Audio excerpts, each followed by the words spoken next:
ಎಲ್ರಿಗೂ ನಮಸ್ಕಾರ. ಹೋದ್ ತರಗತಿಯಲ್ಲಿ ನಾವು ಸೆಲ್ಸ್ ಬಗ್ಗೆ ನೋಡಿದ್ವಿ.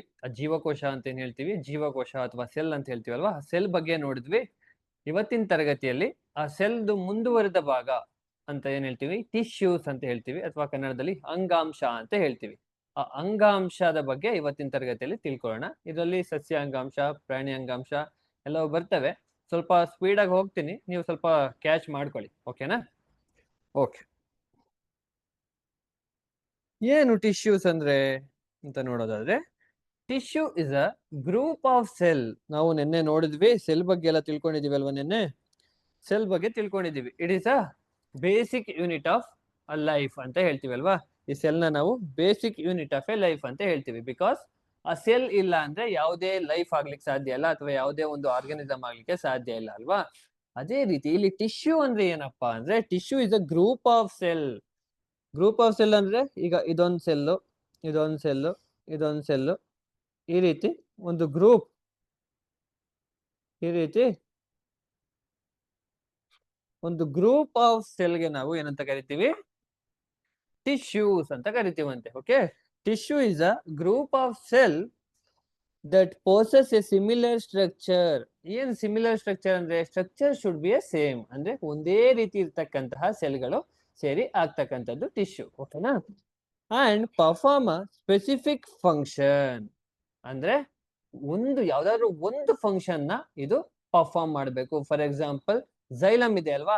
ಆ ಝೈಲಮ್ ಟಿಶ್ಯೂ ಏನ್ ಪರ್ಫಾರ್ಮ್ ಮಾಡುತ್ತೆ ಪ್ಲಾಂಟ್ಸ್ ಅಲ್ಲಿ ಅಂದ್ರೆ ವಾಟರ್ ಕಂಡಕ್ಟ್ ಮಾಡುತ್ತೆ. ಫ್ಲೋಯಮ್ ಏನ್ ಮಾಡುತ್ತೆ? ಫುಡ್ ಕಂಡಕ್ಟ್ ಮಾಡುತ್ತೆ. ಆ ರೀತಿ ಸ್ಪೆಸಿಫಿಕ್ ಫಂಕ್ಷನ್ ನ ಕಂಡಕ್ಟ್ ಮಾಡುವಂತದ್ನ ನಾವೇನಂತ ಕರಿತೀವಿ? ಟಿಶ್ಯೂ ಅಥವಾ ಅಂಗಾಂಶ ಅಂತ ಕರಿತೀವಿ. That is, tissue is a group of cell that possess similar structure and perform a specific function. ಮತ್ತೆ ಈ ಟಿಶ್ಯೂ ಅನ್ನೋ ಪದ ಹೇಗ್ ಬಂತಪ್ಪ ಅಂತ ನೋಡೋದಾದ್ರೆ, the word tissue originate from the French ಭಾಷೆಯಿಂದ ಬಂದಿರತಕ್ಕಂಥದ್ದು ಟಿಶ್ಯೂ ಅನ್ನೋ ಪದ. ಹಾಗೇನೆ ಏನ್ ಇದ್ರರ್ಥ? ಇದ್ರರ್ಥ ಟು ವೇವ್ ಅಂತ. ಏನು ಟು ವೇವ್ ಅಂದ್ರೆ? ವೇವ್ ಅಂದ್ರೆ ಗೊತ್ತಿದ್ಯಾ? ಹಣಿಯೋದು ಅಂತ ಹೇಳ್ತಾರಲ್ವಾ? ಹೆಣಿಯೋದು ಅಥವಾ ಹೆಣಿಯೋದು ಅಂತ ಹೇಳ್ತಾರಲ್ವಾ? ಬಟ್ಟೆ ಹೆಣಿಯೋದು ಅಂತ ಹೇಳ್ತಾರಲ್ವಾ? ಆ ರೀತಿಯ ಒಂದು ಅರ್ಥವನ್ನ ಕೊಡ್ತಕ್ಕಂಥದ್ದು ಈ ವೇವ್ ಅಥವಾ ಟಿಶ್ಯೂ. ನಾವು ಈ ತುಂಬಾ ನೂಲುಗಳನ್ನ ಸೇರಿಸಿದಾಗ ಏನಾಗುತ್ತೆ? ಈ ರೀತಿ ತುಂಬಾ ನೂಲುಗಳನ್ನ ಸೇರಿಸಿದಾಗ ಬಟ್ಟೆ ಆಗುತ್ತೆ ಅಲ್ವಾ? ಅದೇ ರೀತಿ ತುಂಬಾ ಸೆಲ್ಸ್ಗಳನ್ನ ಸೇರಿಸಿದಾಗ ಏನಾಗುತ್ತೆ? ಒಂದು ಟಿಶ್ಯೂ ಆಗುತ್ತೆ. ಆ ರೀತಿಯಾಗಿ ಈ ಪದದ ಅರ್ಥವನ್ನ ತಗೊಂಡಿರುವಂತದ್ದು ಫ್ರೆಂಚ್ ಭಾಷೆಯಿಂದ. ಓಕೆನಾ? ಇಲ್ಲಿ ಚಿತ್ರದಲ್ಲಿ ನೀವು ಗಮನಿಸಬಹುದು, ತುಂಬಾ ಸೆಲ್ಗಳು ಸೇರಿ ಏನಾಗುತ್ತೆ? ಟಿಶ್ಯೂ ಆಗುತ್ತೆ. ಟಿಶ್ಯೂ ಇಂದ ಆರ್ಗನ್ ಆಗುತ್ತೆ. ಇಲ್ಲಿ ನೀವು ಅಬ್ಸರ್ವ್ ಮಾಡಬಹುದು, ಆರ್ಗನ್ ಇಂದ ಆರ್ಗನ್ ಸಿಸ್ಟಮ್ ಆಗುತ್ತೆ. ಆರ್ಗನ್ ಸಿಸ್ಟಮ್ ಇಂದ ಆರ್ಗ್ಯಾನಿಸಮ್ ಆಗುತ್ತೆ. ಓಕೆನಾ? Finally A man is an organism. ಆಮೇಲೆ ಅನಿಮಲ್ ಯಾವ್ದಾದ್ರು ಒಂದು ಎಕ್ಸಾಂಪಲ್ ತಗೊಳ್ಳೋದಾದ್ರೆ, ಟೈಗರ್ ಇಸ್ ಆರ್ಗ್ಯಾನಿಸಮ್. ಒಂದು ಆರ್ಗ್ಯಾನಿಸಮ್ ಅದು? ಹೌದು, ಅದು ಕೂಡ ಒಂದು ಆರ್ಗ್ಯಾನಿಸಮ್. ಆ ಆರ್ಗ್ಯಾನಿಸಮ್ ಆಗ್ಬೇಕು ಅಂದ್ರೆ ಸೆಲ್ ಇಂದ ಟಿಶ್ಯೂ, ಟಿಶ್ಯೂ ಇಂದ ಆರ್ಗನ್, ಆರ್ಗನ್ ಇಂದ ಆರ್ಗನ್ ಸಿಸ್ಟಮ್. ಓಕೆ, ದೆನ್ ಎಷ್ಟು ಟೈಪ್ಸ್ ಆಫ್ ಟಿಶ್ಯೂಸ್ ಇದೆ ಅಂತ ನಾವು ನೋಡೋದಾದ್ರೆ, ಜನರಲಿ ನಾವು ಪ್ಲಾಂಟ್ ಟಿಶ್ಯೂ ಮತ್ತೆ ಅನಿಮಲ್ ಟಿಶ್ಯೂ ಅಂತ ನೋಡ್ತೀವಿ. ಪ್ರಾಣಿ ಅಂಗಾಂಶ ಮತ್ತೆ ಸಸ್ಯ ಅಂಗಾಂಶ ಅಂತ ನೋಡ್ತೀವಿ. ಮೊದಲಿಗೆ ನಾವು ಸಸ್ಯ ಅಂಗಾಂಶದ ಬಗ್ಗೆ ತಿಳ್ಕೊಳ್ಳೋಣ. That is plant tissues. Plant tissues ಅಂದ್ರೆ ಏನು, ಇದ್ರಲ್ಲಿ ಯಾವ್ದೆಲ್ಲ ವಿಧಗಳು ಬರ್ತವೆ ಅನ್ನೋದನ್ನ ಮೊದಲಿಗೆ ತಿಳ್ತಾ ಹೋಗೋಣ. ಓಕೆ,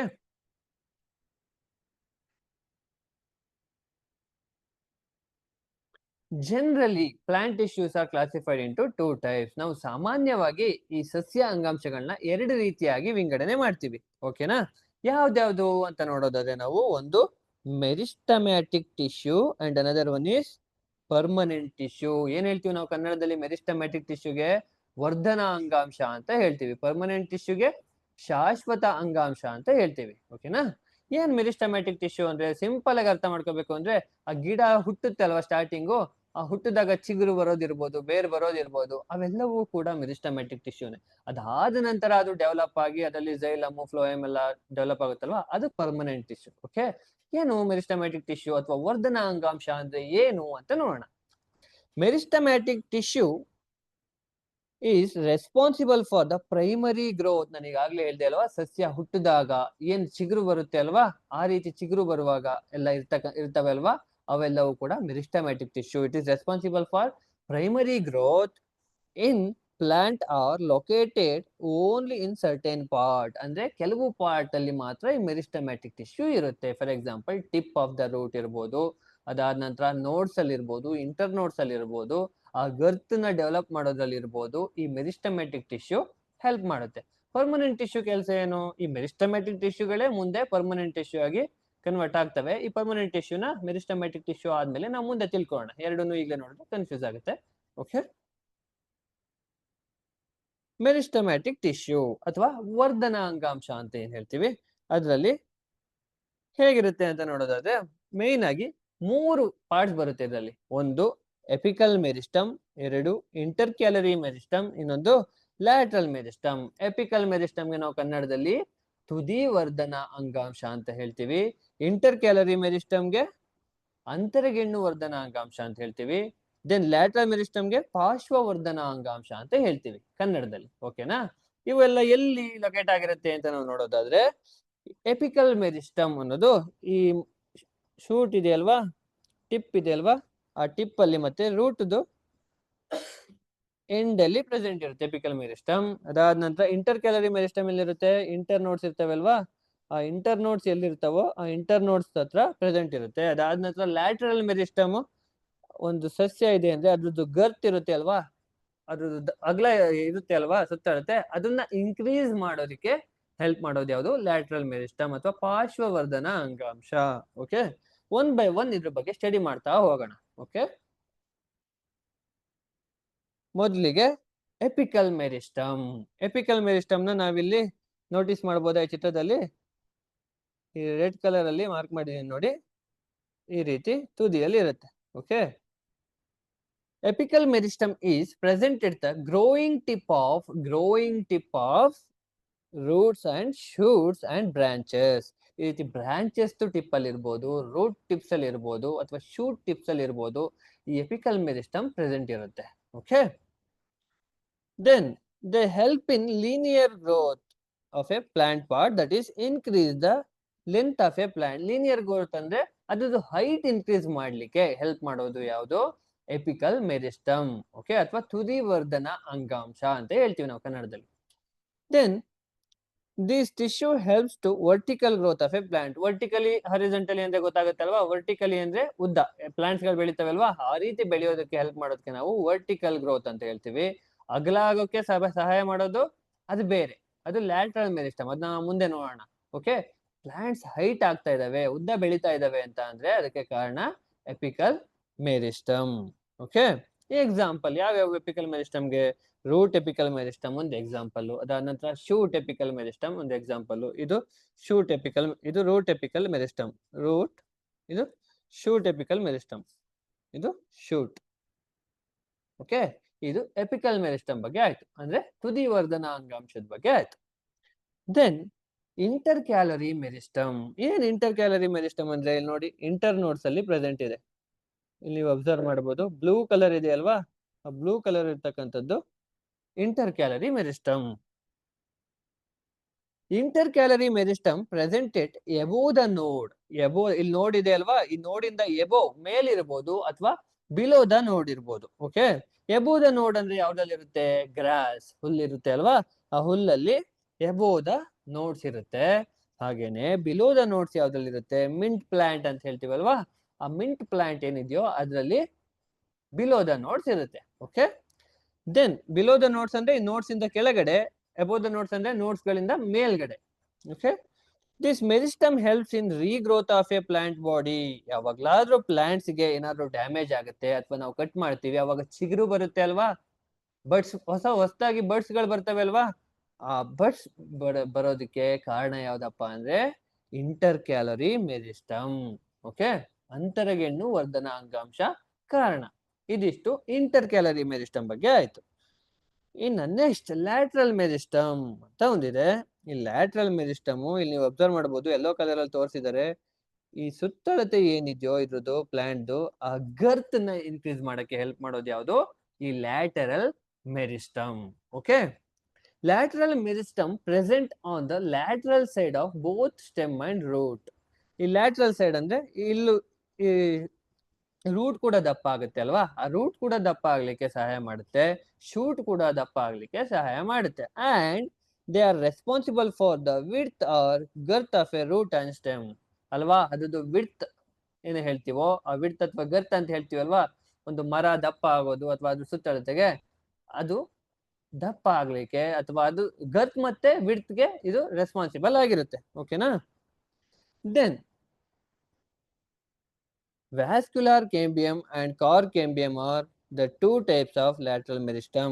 ಈ ಗರ್ತೊಳಗಡೆ ಏನಿರುತ್ತೆ ವ್ಯಾಸ್ಕ್ಯುಲಾರ್ ಕೇಂಬಿಯಂ ಮತ್ತೆ ಕಾರ್ ಕೇಂಬಿಯಂ. ನೆನ್ನೆ ಕಾರ್ಕ್ ಬಗ್ಗೆ ನಾವು ತಿಳ್ಕೊಂಡ್ವಿ ಅಲ್ವಾ, ಎಲ್ಲಿ ರಾಬರ್ಟ್ ಹುಕ್ ಅವರು ಸೆಲ್ ಅನ್ನ ಎಲ್ಲಿ ಐಡೆಂಟಿಫೈ ಮಾಡಿದ್ದು ಮೊದಲು, ಆ ಕಾರ್ಕ್ ಸೆಲ್ ನ ತಗೊಂಡು ಮೈಕ್ರೋಸ್ಕೋಪ್ ಅಡಿ ಇಟ್ಟು ನೋಡಿದ್ದಲ್ವಾ.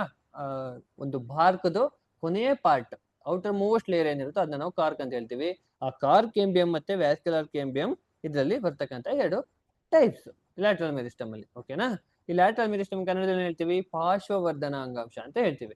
ಓಕೆ, ಇದಿಷ್ಟು ಮೆರಿಸ್ಟಮ್ಯಾಟಿಕ್ ಟಿಶ್ಯೂ ಅಥವಾ ವರ್ಧನ ಅಂಗಾಂಶದ ಬಗ್ಗೆ ಆಯ್ತು. ದೆನ್ ಫಂಕ್ಷನ್ಸ್ ಏನು, ಇದ್ರ ಕಾರ್ಯಗಳೇನು ಮೆರಿಸ್ಟಮ್ಯಾಟಿಕ್ ಟಿಶ್ಯೂ ಅಥವಾ ವರ್ಧನ ಅಂಗಾಂಶದ್ದು ಅಂತ ನೋಡೋದಾದ್ರೆ, meristematic tissues are primary tissues from which other tissues R developed. ಏನು ಪ್ರೈಮರಿ ಟಿಶ್ಯೂಸ್ ಅಂದ್ರೆ, these are the basic tissues, ಅಂದ್ರೆ ಇವು ಸಸ್ಯಗಳು ಮೊದಲಿಗೆ ಉತ್ಪತ್ತಿ ಆಗುವಾಗ ಇರ್ತಕ್ಕಂತಹ ಟಿಶ್ಯೂಗಳು. ಓಕೆನಾ. ಅದಾದ್ಮೇಲೆ ಮುಂದೆ ಪರ್ಮನೆಂಟ್ ಟಿಶ್ಯೂಸ್ ಬರ್ತವೆ ಅಲ್ವಾ, ಈ ಮೆರಿಸ್ಟಮ್ಯಾಟಿಕ್ ಟಿಶ್ಯೂಗಳೇ ಮುಂದೆ ಪರ್ಮನೆಂಟ್ ಟಿಶ್ಯೂ ಆಗಿ ಡೆವಲಪ್ ಆಗ್ತವೆ. ಓಕೆನಾ. ಅದನ್ನ ಬಂದಾಗ ನಾವು ನೋಡ್ತೀವಿ. They help in growth of plant by farming new cell. ಅವು ಡೆವಲಪ್ ಆಗಿ ಪರ್ಮನೆಂಟ್ ಟಿಶ್ಯೂಸ್ ಆದಾಗೆ ಏನಾಗುತ್ತೆ, ಹೊಸದಾಗಿ ಮೆರಿಸ್ಟಮ್ಯಾಟಿಕ್ ಟಿಶ್ಯೂಸ್ ಉತ್ಪತ್ತಿ ಆಗ್ತಾ ಇರ್ತವೆ. For example, inter calorie meristem ಏನ್ ಮಾಡುತ್ತೆ, ಒಂದ್ ಸ್ವಲ್ಪ ಡ್ಯಾಮೇಜ್ ಆದ್ರೂ ಅದ್ರ ಪಕ್ಕದಲ್ಲಿ ಒಂದು ಹೊಸ ನೋಡ್ ಬಂದು ಹೊಸದಾಗಿ ಒಂದು ರೆಂಬೆ ಅಥವಾ ಕೊಂಬೆಗಳು ಒಂದು ಹೊಸದಾಗಿ ಬ್ರಾಂಚ್ ಹೋಗೋ ತರ ಮಾಡುತ್ತೆ ಅಲ್ವಾ, ಅದು. They help to heal any injured site in the plant by producing new cells. ನಾವ್ ಈಗ ತಾನೇ ಡಿಸ್ಕಸ್ ಮಾಡಿದ್ವಿ, ಹೀಲ್ ಅಂದ್ರೆ ಅದನ್ನ ಸರಿಪಡಿಸೋದು ಅಂತ ಅರ್ಥ. ಎಲ್ಲಿ ಅವನ್ನ ಯಾವ್ದಾದ್ರು ಗಿಡಗಳಿಗೆ ಗಾಯ ಆದ್ರೆ ಆ ಗಿಡಗಳದ್ದು ಗಾಯದ ಪಕ್ಕ ಅಥವಾ ಅವನ್ನ ಕಟ್ ಮಾಡಿದ್ರೆ ಅಲ್ಲಿ ಹೊಸ ಸೆಲ್ ಡೆವಲಪ್ ಆಗಿ ಅಲ್ಲಿ ಇನ್ನೊಂದು ಬಡ್ ಬರೋ ರೀತಿ ನೋಡ್ಕೊಳ್ಳೋದು ಯಾವುದು, ಈ ಮೆರಿಸ್ಟಮ್ಯಾಟಿಕ್ ಟಿಶ್ಯೂ. ದೆನ್ ಇದಾದ ನಂತರ ಪರ್ಮನೆಂಟ್ ಟಿಶ್ಯೂಸ್ಗೆ ಹೋಗೋಣ. ಓಕೆ, ಇಲ್ಲಿಗೆ ಮೆರಿಸ್ಟಮ್ಯಾಟಿಕ್ ಟಿಶ್ಯೂ ಮುಗೀತು. ಏನು ಪರ್ಮನೆಂಟ್ ಟಿಶ್ಯೂಸ್ ಅಂದ್ರೆ, ಹೇಗೆ ಫಾರ್ಮ್ ಆಗ್ತವೆ ಪರ್ಮನೆಂಟ್ ಟಿಶ್ಯೂಸ್ ಅಂತ ನಾವು ನೋಡೋದಾದ್ರೆ, permanent tissues are formed by the differentiation of meristematic tissue.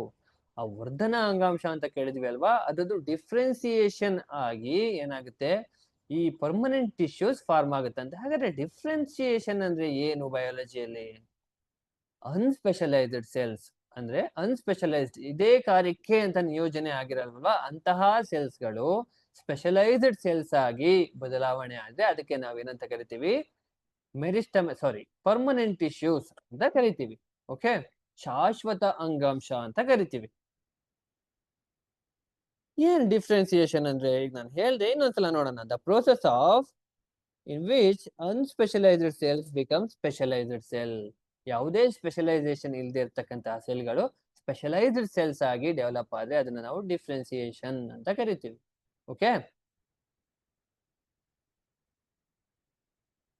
ಇದಾದ ನಂತರ ಇಲ್ಲ ಒಂದಷ್ಟು ನಾನು ಪಿಕ್ಚರ್ ಹಾಕೊಂಡಿದ್ದೀನಿ ನಿಮ್ಗೆ ಸಿಂಪಲ್ ಆಗಿ ಅರ್ಥ ಮಾಡೋದಕ್ಕೆ ಏನ್ ಡಿಫ್ರೆನ್ಸಿಯೇಷನ್ ಅಂದ್ರೆ ಅಂತ.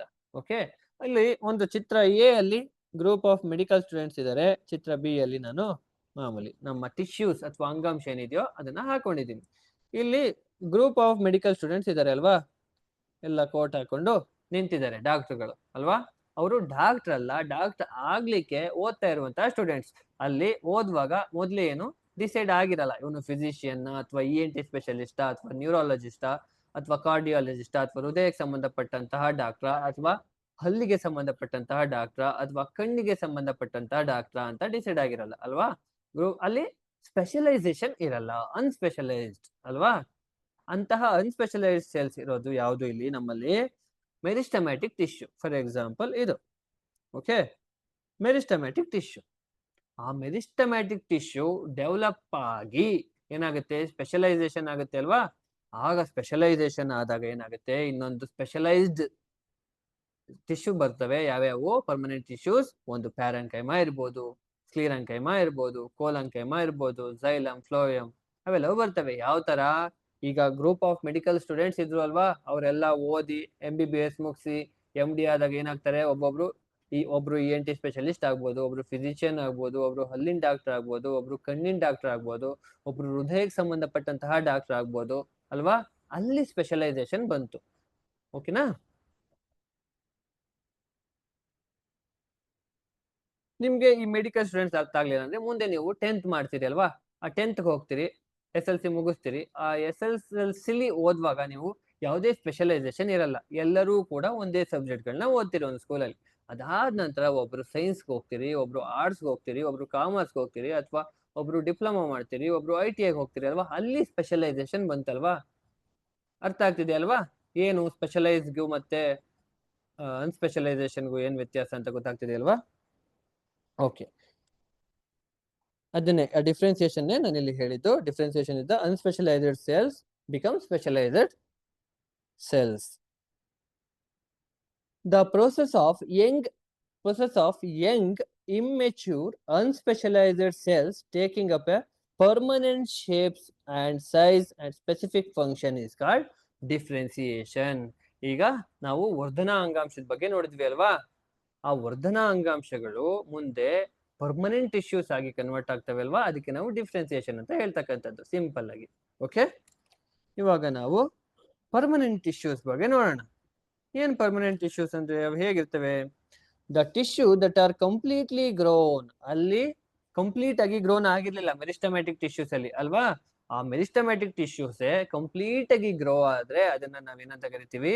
Permanent tissue. Completely grown and have lost the ability of cell division. Cell division ಆಗೋದಿಲ್ಲ. ಬಟ್ ಮೆರಿಸ್ಟಮ್ಯಾಟಿಕ್ ಟಿಶ್ಯೂಸ್ ಅಲ್ಲಿ ಸೆಲ್ ಡಿವಿಷನ್ ಆಗಿ ಹೊಸ ಸೆಲ್ಗಳು ಉತ್ಪತ್ತಿ ಆಗ್ತಿತ್ತು. ಬಟ್ ಇಲ್ಲಿ ಯಾವುದೇ ರೀತಿಯ ಸೆಲ್ ಡಿವಿಷನ್ ಆಗಲ್ಲ ಪರ್ಮನೆಂಟ್ ಟಿಶ್ಯೂಸ್ ಅಲ್ಲಿ. Okay, then there are mainly two types in permanent tissue. ಈ ಪರ್ಮನೆಂಟ್ ಟಿಶ್ಯೂ ಅಥವಾ ಶಾಶ್ವತ ಅಂಗಾಂಶದಲ್ಲಿ ಎರಡು ರೀತಿಯ ಟೈಪ್ಸ್ ಇದೆ. ಒಂದು ಸಿಂಪಲ್ ಪರ್ಮನೆಂಟ್ ಟಿಶ್ಯೂ, ಸರಳ ಶಾಶ್ವತ ಅಂಗಾಂಶ, ಹಾಗೇನೆ ಸಂಕೀರ್ಣ ಶಾಶ್ವತ ಅಂಗಾಂಶ, ಕಾಂಪ್ಲೆಕ್ಸ್ ಪರ್ಮನೆಂಟ್ ಟಿಶ್ಯೂ ಅಂತ ಹೇಳ್ತೀವಿ. ಏನು ಸಿಂಪಲ್ ಪರ್ಮನೆಂಟ್ ಟಿಶ್ಯೂ ಮತ್ತೆ ಕಾಂಪ್ಲೆಕ್ಸ್ ಪರ್ಮನೆಂಟ್ ಟಿಶ್ಯೂ ಅಂದ್ರೆ ನೋಡೋಣ ಮುಂದೆ. Simple permanent tissue is divided into 3 types. ಯಾವ್ದ್ಯಾವ್ದು? ಒಂದು ಪ್ಯಾರೆಂಕೈಮಾ, ಎರಡು ಕೋಲಂಕೈಮಾ ಅಂಡ್ ಅನದರ್ ಒನ್ ಈಸ್ ಸ್ಕ್ಲೀರಂಕೈಮಾ. ಏನ್ ಹೆಸರುಗಳು ಈ ರೀತಿ ವಿಚಿತ್ರವಾಗಿದಾವಲ್ಲ ಅಂತ ಏನ್ ಭಯ ಪಡೋದು ಬೇಡ, ಪ್ರಾಕ್ಟೀಸ್ ಮಾಡಿದ್ರೆ ಸುಲಭ ಆಗುತ್ತೆ. ಓಕೆನಾ. ಯಾವ್ದ್ಯಾವ್ದು? ಪ್ಯಾರೆಂಕೈಮಾ, ಕೋಲಂಕೈಮಾ ಅಂಡ್ ಸ್ಕ್ಲೀರಂಕೈಮಾ. ಒನ್ ಬೈ ಒನ್ ನೋಡ್ತಾ ಹೋಗೋಣ. ಮೊದ್ಲಿಗೆ ಪ್ಯಾರೆಂಕೈಮಾ. ಈ ಚಿತ್ರ ನೋಡಿದ ತಕ್ಷಣ ನಿಮ್ಗೆ ಅನ್ನಿಸ್ಬೋದು ಇಲ್ಲಿ ಏನೋ ತಿನ್ ವಾಲ್ ಅಂತ ಇದೆ, ಇಂಟರ್ ಸೆಲ್ಯುಲರ್ ಸ್ಪೇಸ್ ಅಂತ ಇದೆ ಅಲ್ವಾ. ನೋಡೋಣ ಏನ್ ಈ ಪ್ಯಾರೆಂಕೈಮಾ ಅಂದ್ರೆ. ಓಕೆ, ತಿನ್ ವಾಲ್ಡ್, ಅದ್ರ ವಾಲ್ ಏನಿದೆಯೋ ಅದು ತಿನ್ ಇರುತ್ತೆ, ತಿಕ್ ಇರೋದಿಲ್ಲ. And living cells. ಮುಂದೆ ಇನ್ನೂ 2 ಟೈಪ್ ಬರುತ್ತಲ್ವಾ, ಅದರಲ್ಲಿ ಒಂದು ಡೆಡ್ ಸೆಲ್ ಕೂಡ ಬರುತ್ತೆ. ಸೊ ಪ್ಯಾರೆಂಕೈಮಾ ಡೆಡ್ ಸೆಲ್ ಅಲ್ಲ, living cells and made up of cellulose. These cells are made up of cellulose and loosely packed and intercellular space is present. Loosely packed ಅಂದ್ರೆ cell ಇಂದ ಸೆಲ್ಗೆ ಇಲ್ಲಿ space ಇದೆ ನೋಡಿ, ಇದಕ್ಕೆ ನಾವು ಇಂಟರ್ಸೆಲ್ಯುಲಾರ್ ಸ್ಪೇಸ್ ಅಂತ ಹೇಳ್ತೀವಿ. ಇನ್ನೊಂದು ಇಂಟ್ರಾಸೆಲ್ಯುಲಾರ್ ಅಂತ ಕೇಳಿರ್ತೀರಿ ನೀವು. ಆ ಇಂಟ್ರಾಸೆಲ್ಯುಲಾರ್ ಅಂದ್ರೆ ಸೆಲ್ ಒಳಗಡೆ ಸ್ಪೇಸ್ ಇದೆ, ಇಂಟ್ರಾಸೆಲ್ಯುಲಾರ್ ಅಂತ ಹೇಳ್ತೀವಿ. ಇಂಟರ್ಸೆಲ್ಯುಲಾರ್ ಸ್ಪೇಸ್ ಅಂದ್ರೆ ಇಲ್ಲಿ ಸೆಲ್ ಇಂದ ಸೆಲ್ಗೆ ಸ್ಪೇಸ್ ಇದ್ರೆ ಇಂಟರ್ಸೆಲ್ಯುಲಾರ್ ಸ್ಪೇಸ್ ಅಂತ ಹೇಳ್ತೀವಿ ನಾವು. Okay, then it store food in the form of starch, fat and protein. ಈ ಪ್ಯಾರೆಂಕೈಮಾದಲ್ಲಿ ಫುಡ್ ಯಾವ ರೀತಿ ಸ್ಟೋರ್ ಆಗಿರುತ್ತಪ್ಪ ಅಂದ್ರೆ ಸ್ಟಾರ್ಚ್ ರೂಪದಲ್ಲಿ ಅಥವಾ ಫ್ಯಾಟ್ ರೂಪದಲ್ಲಿ ಹಾಗೇನೆ ಪ್ರೋಟೀನ್ ರೂಪದಲ್ಲಿ ಸ್ಟೋರ್ ಆಗಿರುತ್ತೆ. And some parenchymatous cells may contain chlorophyll and perform photosynthesis. ಕೆಲವೊಂದು ಪ್ಯಾರೆಂಕೈಮಾ ಸೆಲ್ಸ್ಗಳು ಅಥವಾ ಟಿಶ್ಯೂಗಳು ಏನ್ ಮಾಡ್ತವೆ, ಕ್ಲೋರೋಫಿಲ್ ಇರ್ತವೆ ಅದರಲ್ಲಿ. ಇದ್ದಾಗ ಏನ್ ಮಾಡುತ್ತೆ, ಫೋಟೋಸಿಂಥಸಿಸ್ ಪರ್ಫಾರ್ಮ್ ಆದಾಗ ಏನಾಗುತ್ತೆ, ಅಂತಹ ಒಂದು ಸೆಲ್ಗಳಿಗೆ ಅಥವಾ ಟಿಶ್ಯೂಸ್ಗೆ ನಾವೇನಂತ ಕರಿತೀವಿ, ಅಂತಹ ಒಂದು ಪ್ಯಾರೆಂಕೈಮಾ ಟಿಶ್ಯೂಗಳಿಗೆ ನಾವು ಕ್ಲೋರಂಕೈಮಾ ಅಂತ ಕರಿತೀವಿ. ಬಿಕಾಸ್ ಆಫ್ ಕ್ಲೋರೋಫಿಲ್ ಪ್ರೆಸೆಂಟ್ ಇರೋದ್ರಿಂದ ಅಂತಹ ಪ್ಯಾರೆಂಕೈಮಾ ಸೆಲ್ಗಳಿಗೆ ಅಥವಾ ಟಿಶ್ಯೂಗಳಿಗೆ ಕ್ಲೋರಂಕೈಮಾ ಅಂತ ಕರಿತೀವಿ. ಎಂತಹ ಪ್ಯಾರೆಂಕೈಮಾ ಟಿಶ್ಯೂಗಳಿಗೆ ಫೋಟೋಸಿಂಥಸಿಸ್ ಮಾಡ್ತವೆ ಅಲ್ವಾ, ಕ್ಲೋರೋಫಿಲ್ ಇದ್ದು, ಅಂತವಕ್ಕೆ ನಾವು ಕ್ಲೋರಂಕೈಮಾ ಅಂತ ಕರಿತೀವಿ. ಕ್ಲೋರಂಕೈಮಾ ಒಂದು ಸಪರೇಟ್ ಟಿಶ್ಯೂ ಅಲ್ಲ, ಪ್ಯಾರೆಂಕೈಮಾದಲ್ಲೇನೆ ಒಂದು ಟೈಪು ಕ್ಲೋರಂಕೈಮಾ. ಅದಾದ ನಂತರ ಮುಂದೆ ಕ್ಲೋರಂಕೈಮ ಬರುತ್ತೆ. ಈಗ ಕ್ಲೋರಂಕೈಮ ಆಯ್ತಲ್ವಾ, ಇನ್ನೊಂದು ಏರಂಕೈಮ ಅಂತ ಬರುತ್ತೆ ಈಗ. ಓಕೆ, ಇನ್ ಅಕ್ವಾಟಿಕ್ ಪ್ಲಾಂಟ್ಸ್, ನೀರೊಳಗೆ ಬೆಳಿತಾವಲ್ವಾ ಅಂತಹ ಪ್ಲಾಂಟ್ಸ್ ಅಲ್ಲಿ ಏನಾಗುತ್ತೆ, parenchyma provide buoyancy due to the presence of large air cavity. Buoyancy ಅಂದ್ರೆ ನಾವು ಸಿಂಪಲ್ ಆಗಿ ಏನ್ ಅರ್ಥ ಮಾಡ್ಕೋಬಹುದು, ತೇಲುವಂತೆ ಮಾಡ್ತೇವೆ ಅಲ್ವಾ, ಬಯಾನ್ಸಿ ಫೋರ್ಸ್ ಅಂತ ಹೇಳ್ತೀವಿ ನಾವು ಫಿಸಿಕ್ಸ್ ಅಲ್ಲಿ. ಯಾವುದೇ ಒಂದು ವಸ್ತುವನ್ನ ತೇಲುವಂತೆ ಮಾಡೋದಕ್ಕೆ ನಾವು ಬಯಾನ್ಸಿ ಅಂತ ಹೇಳ್ತೀವಿ. ಓಕೆನಾ, ಈ ಪ್ಯಾರಂಕೈಮ ಬಯಾನ್ಸಿಯನ್ನ ಪ್ರೊವೈಡ್ ಮಾಡುತ್ತೆ due to the presence of large air cavity. ಈ ರೀತಿ ನೀರಿನಲ್ಲಿ ತೇಲುವಂತೆ ಮಾಡ್ತವೆ ಅಲ್ವಾ, ಅಂತಹ ಪ್ಯಾರಂಕೈಮಾ ಟಿಶ್ಯೂಸ್ ಗಳನ್ನ ನಾವೇನಂತ ಕರಿತೀವಿ, ಅಂತಹ ಪ್ಯಾರಂಕೈಮನ ನಾವು ಏರಂಕೈಮ ಅಂತ ಕರಿತೀವಿ. ಓಕೆ, ಏನಕ್ಕೆ ಏರಂಕೈಮ ಅನ್ನೋದು, ಏರ್ ಕ್ಯಾವಿಟಿ ಪ್ರೆಸೆಂಟ್ ಇರುತ್ತಲ್ವಾ ಅದಕ್ಕೆ ಏರಂಕೈಮ ಅಂತ ಕರಿತೀವಿ. ಕ್ಲೋರೋಫಿಲ್ ಪ್ರೆಸೆಂಟ್ ಇರ್ತಕ್ಕಂತಹ ಪ್ಯಾರಂಕೈಮಗೆ ನಾವು ಕ್ಲೋರಂಕೈಮ ಅಂತ ಕರಿತೀವಿ. ಓಕೆ, ಮುಂದೆ ಕೋಲಂಕೈಮ ಅಂತ ಬರುತ್ತೆ, ಅದಕ್ಕೂ ಕ್ಲೋರಂಕೈಮಗೂ ಕನ್ಫ್ಯೂಸ್ ಆಗೋ ಅವಶ್ಯಕತೆ ಇಲ್ಲ, ಡಿಫ್ರೆನ್ಸ್ ಇದೆ ಎರಡಕ್ಕೂ. ಓಕೆ, ಇದಿಷ್ಟು ಪ್ಯಾರಂಕೈಮ. ಪ್ಯಾರಂಕೈಮದಲ್ಲೇ ಬರ್ತಕ್ಕಂಥದ್ದು ಕ್ಲೋರಂಕೈಮ ಮತ್ತೆ chlorenchyma and aerenchyma. Okay, then collenchyma. ಈಗ ನಾವು ತಿಳ್ಕೊಂಡಿದ್ದು ಕ್ಲೋರಂಕೈಮ, ಕ್ಲೋರೋಫಿಲ್ ಪ್ರೆಸೆಂಟ್ ಇರೋದು. ಬಟ್ ಈ ಕೋಲಂಕೈಮ ಇದು ಬೇರೆ. ಓಕೆನಾ, ಪ್ಯಾರಂಕೈಮ ರೀತಿ ಇದೊಂದು ಟಿಶ್ಯೂ. ಏನು ಕೋಲಂಕೈಮ, ಅದಕ್ಕೂ ಇದಕ್ಕೂ ಕಂಪೇರ್ ಮಾಡಿದ್ರೆ, ಪ್ಯಾರಂಕೈಮಗೂ ಕೋಲಂಕೈಮಗೂ ಕಂಪೇರ್ ಮಾಡಿದ್ರೆ ಇಲ್ಲಿ ಇಂಟರ್ಸೆಲ್ಯುಲಾರ್ ಸ್ಪೇಸ್ ಕಡಿಮೆ ಇರುತ್ತೆ. ಇಲ್ಲಿ ಅಬ್ಸರ್ವ್ ಮಾಡ್ಬೋದು ನೀವು, ಯಾವುದೇ ರೀತಿಯ ಇಂಟರ್ಸೆಲ್ಯುಲಾರ್ ಸ್ಪೇಸ್ ಇರಲ್ಲ, ಇದ್ರೂ ಕಡಿಮೆ ಇರುತ್ತೆ. Okay, cells of a collenchyma are living cells. ಇದ್ರಲ್ಲೂ ಕೂಡ ಲಿವಿಂಗ್ ಸೆಲ್ಸ್ ಪ್ಯಾರಂಕೈಮ ರೀತಿ. They are elongated cells with irregular thickenings. Elongated cell and irregular thickenings ಇರ್ತ ಕಾರ್ನರ್ ಅಲ್ಲಿ ಥಿಕ್ ಆಗಿರುತ್ತೆ. And the intercellular space between cell are very less. ನಾವೀಗಾಗಲೇ ತಿಳ್ಕೊಂಡ್ವಿ ಅಲ್ವಾ, intercellular space ಇರೋದಿಲ್ಲ ಅಂತ. ಇಲ್ಲಿ ನೋಡಿ, ಯಾವುದೇ ರೀತಿ ಇಂಟರ್ಸೆಲ್ಯುಲಾರ್ ಸ್ಪೇಸ್ ಇರೋದಿಲ್ಲ, ಇದ್ರೂ ಕೂಡ ತುಂಬಾ ಕಡಿಮೆ, ನೆಗ್ಲಿಜೆಬಲ್. ಅದಂತರ it provide mechanical support and electricity to the plant. It provide mechanical support and electricity to the plant organs. Then idu main function ಏನಂದ್ರೆ, it allows easy bending in leaves.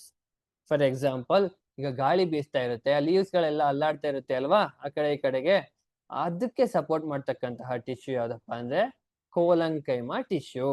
Okay, and resist tearing effect of wind. ಜೋರಾಗಿ ಗಾಳಿ ಅಥವಾ ಬಿರುಗಾಳಿ ಬಂದಾಗ ಅದು ಮುರಿದೋಗದೆ ರೀತಿ, flexible ಆಗೋ ರೀತಿ, ಬೆಂಡ್ ಆಗೋ ರೀತಿ ಸಹಾಯ ಮಾಡುವಂತಹ ಟಿಶ್ಯೂ ಯಾವುದು, ಈ collenchyma tissue. Okay, these cells are manufacture sugar and may store at as starch ರೀತಿ ಸ್ಟೋರ್ ಆಗಿರುತ್ತೆ. And it gives flexibility to plant part like tendrils. ಬಳ್ಳಿಗಳಿರ್ತವೆ ಅಲ್ವಾ, ಹೊಕ್ಕೊಂಡು ಹೋಗ್ತಾ ಇರ್ತವೆ ಅಲ್ವಾ, ಅವಕ್ಕೆ ಕೂಡ ಸಪೋರ್ಟ್ ಮಾಡುವಂತಹ ಟಿಶ್ಯೂ ಯಾವ್ದಪ್ಪ ಅಂದ್ರೆ ಕೋಲಂಕೈಮ. ಈ ಚಿತ್ರದಲ್ಲಿ ನೀವು ಅಬ್ಸರ್ವ್ ಮಾಡಿ, ಈ ಟೆಂಡ್ರಿಲ್ಸ್ ಎಲ್ಲ ಇದಾವೆ ಅಲ್ವಾ, ಈ ಟೆಂಡ್ರಿಲ್ಸ್ ಎಲ್ಲ ಹೋಗಿ ಸುತ್ಕೋತವೆ, ಮುರಿದೋಗಲ್ಲ ಅಲ್ವಾ, ಹೇಗ್ ಬೇಕೋ ಹಾಗೆ ಕನ್ವರ್ಟ್ ಆಗಿ ಹಪ್ಕೊಂಡು ಹೋಗ್ತಾ ಇರ್ತವೆ, ಅದಕ್ಕೆ ಸಪೋರ್ಟ್ ಮಾಡೋದು ಈ ಕೋಲಂಕೈಮ. ದೆನ್ ಇದಾದ ನಂತರ ಸ್ಕ್ಲೀರಂಕೈಮ, ಇದು ಮೂರನೇದು. ಓಕೆ, ಸಿಂಪಲ್ ಪರ್ಮನೆಂಟ್ ಟಿಶ್ಯೂಸ್ ಅಲ್ಲಿ ಮೂರನೇದು. ಈ ಸ್ಕ್ಲೀರಂಕೈಮ ಬಗ್ಗೆ ಬಂದ ತಕ್ಷಣ ನೀವು ಒಂದು ತಿಳ್ಕೊಳ್ಳಿ, ಇವು ಡೆಡ್ ಸೆಲ್ಸ್ ಅಥವಾ ಡೆಡ್ ಟಿಶ್ಯೂಸ್. ಮೊದಲು ತಿಳ್ಕೊಂಡಿದ್ದು ಲಿವಿಂಗ್ ಸೆಲ್ಸ್ ಅಥವಾ living tissue. But cells in sclerenchyma are long, narrow and dead. Long, narrow and dead, ಇವು ಬದುಕಿರೋದಿಲ್ಲ. Then thick cell wall with lignin, and due to thick cell wall there is very less space. ಆ thick cell wall ಇರೋದ್ರಿಂದ ಅದ್ರ ಮಧ್ಯ space ತುಂಬಾ ಕಡಿಮೆ ಇರುತ್ತೆ. and it is located in the covering seeds and nuts. ಕೆಲವೊಂದು nuts ಅಲ್ಲಿ ಇರ್ಬೋದು, ಹಾಗೇನೆ ಸೀಡ್ಸ್ ಅಲ್ಲಿ ಕವರಿಂಗ್ ಆಗಿ ಇರ್ತದೆ. ಬಿಕಾಸ್ ಇದ್ರದ್ದು ನಮ್ಗೆ ಗೊತ್ತಿರೋ ಹಾಗೆ dead cells. For example coconut ಬಗ್ಗೆ ತಿಳ್ಕೊಂಡಿರ್ತೀವಲ್ವಾ, ಕೋಕೋನಟ್ ಅಲ್ಲಿ ಹಸ್ಕಿರುತ್ತೆ ಅಲ್ವಾ ಸುತ್ತ, ಅದು ಏನು, ಅವು ಕೂಡ ಸ್ಕ್ಲೀರಂಕೈಮ ಟಿಶ್ಯೂಸ್, ಅದನ್ನು ಕೂಡ ಸೆಲ್ಸ್ ಅಥವಾ tissues. Example coconut husk. And it provide mechanical strength to the plant. ಆ ಪ್ಲಾಂಟ್ ಗಳಿಗೆ ಮೆಕ್ಯಾನಿಕಲ್ ಸ್ಟ್ರೆಂತ್, ಅವು ಗಟ್ಟಿಯಾಗಿರೋದಿಕ್ಕೆ, ಸ್ಟಿಫ್ ಆಗಿರೋದಿಕ್ಕೆ ಸಪೋರ್ಟ್ ಮಾಡುವಂತಹ ಟಿಶ್ಯೂಸ್ ಯಾವುದು, sclerenchyma tissues. And they protect the plant from environmental forces like strong winds. ಗಾಳಿ ಬಿರುಗಾಳಿ ಬಂದಾಗ ಈ ಸ್ಕ್ಲೀರಂಕೈಮ ಕೂಡ ಅವನ್ನ ಪ್ರೊಟೆಕ್ಟ್ ಮಾಡುತ್ತೆ. ಹಾಗೆ ಆ ಮರಗಳು ಗಿಡಗಳು ಗಟ್ಟಿಯಾಗಿರ್ಲಿಕ್ಕೆ ಸಹಾಯ ಮಾಡುತ್ತೆ. ಓಕೆನಾ? ಫಾರ್ ಎಕ್ಸಾಂಪಲ್ ಬಿದಿರು ತುಂಬಾ ಗಟ್ಟಿ ಅಲ್ವಾ? ಆ ಬಿದಿರು ತುಂಬಾ ಗಟ್ಟಿ ಇರ್ಲಿಕ್ಕೆ ಕಾರಣ ಯಾವುದು? ಈ ಸ್ಲಿರಂಕೆಮಾ ಟಿಶ್ಯೂಸ್ ಅಥವಾ ಸೆಲ್ಗಳೇ. ಓಕೆ, ಇದಿಷ್ಟು ಸಿಂಪಲ್ ಪರ್ಮನೆಂಟ್ ಟಿಶ್ಯೂಸ್ ಬಗ್ಗೆ ಆಯ್ತು. ಹಾಗೇನೆ ಇಲ್ಲಿ ಎಪಿಡರ್ಮಿಸ್ ಅಂತ ಬರುತ್ತೆ. ಒಂದು ಪ್ಲಾಂಟ್ ನ ತಗೊಂಡಾಗ ಅದ್ರ ಔಟರ್ ಮೋಸ್ಟ್ ಲೇಯರ್ ಇರುತ್ತೆ ಅಲ್ವಾ? ಒಂದು ರೂಟ್ ಅಲ್ಲಿ ಇರ್ಬೋದು, ಶೂಟ್ ಅಲ್ಲಿ ಇರ್ಬೋದು, ಲೀಫ್ ಅಲ್ಲಿ ಇರ್ಬೋದು. ಔಟರ್ ಮೋಸ್ಟ್ ಲೇಯರ್ ಅಲ್ಲಿ ಈ ಎಪಿಡರ್ಮಿಸ್ ಪ್ರೆಸೆಂಟ್ ಇರುತ್ತೆ. ಏನು ಎಪಿಡರ್ಮಿಸ್ ಅಂದ್ರೆ ಇದ್ರದ್ದು ಕ್ಯಾರೆಕ್ಟರಿಸ್ಟಿಕ್ಸ್ ಏನು ಅಂತ ನೋಡೋಣ. The plant epidermis generally has single layer of cells. Single layer of cells ಇರುತ್ತಂತೆ. ಜನರಲಿ ಅಂತ ಹೇಳ್ತಾ ಇದ್ದೀನಿ, ಹೆಚ್ಚಿನದಾಗಿ. ಡಬಲ್ ಲೇಯರ್ ಇರಲ್ವಾ, ಟ್ರಿಬಲ್ ಲೇಯರ್ ಇರಲ್ವಾ ಅಂದ್ರೆ ಇರುತ್ತೆ, ಬಟ್ ಹೆಚ್ಚಿನದಾಗಿ ಸಿಂಗಲ್ ಲೇಯರ್ ಇರುತ್ತೆ. Forms outermost layer of various plant organs like leaves, stems, root. ನಾನು ಈಗಾಗಲೇ ಹೇಳಿದೆ ಅಲ್ವಾ? ರೂಟ್ ಅಲ್ಲಿ ಇರ್ಬೋದು, ಲೀಫ್ ಅಲ್ಲಿ ಇರ್ಬೋದು, ಸ್ಟೆಮ್ ಅಲ್ಲಿ ಇರ್ಬೋದು. ಔಟರ್ ಮೋಸ್ಟ್ ಲೇಯರ್ ಯಾವ್ದಿರುತ್ತಪ್ಪ ಅಂದ್ರೆ ಈ ಎಪಿಡರ್ಮಿಸೇ ಇರುತ್ತೆ. And it acts as a protective barrier, regulating gaseous exchange and absorbing water and nutrients. Gaseous exchange ಇರ್ಬೋದು, ಒಂದು ಸಸ್ಯನ ಪ್ರೊಟೆಕ್ಟ್ ಮಾಡೋದಿರ್ಬೋದು, ವಾಟರ್ ಅಬ್ಸಾರ್ಪ್ಷನ್ ಇರ್ಬೋದು, ನ್ಯೂಟ್ರಿಯೆಂಟ್ಸ್ ನ ಅಬ್ಸರ್ವ್ ಮಾಡ್ಕೊಳ್ಳೋದಿರ್ಬೋದು. ಇದು ಕೆಲಸ ಯಾವ್ದು? ಎಪಿಡರ್ಮಿಸ್ ಕೆಲಸ. And epidermis cells are tightly packed and often covered with waxy cuticle. Waxy ಅಂದ್ರೆ ಎಣ್ಣೆ ರೀತಿಯಾಗಿ ಇರ್ತಕ್ಕಂಥದ್ದು. ಓಕೆನಾ? ಏನಕ್ಕೆ ಆ ವ್ಯಾಕ್ಸಿ ಕ್ಯೂಟಿಕಲ್ ಇರುತ್ತೆ ಅಂದ್ರೆ protection against water loss and pathogens.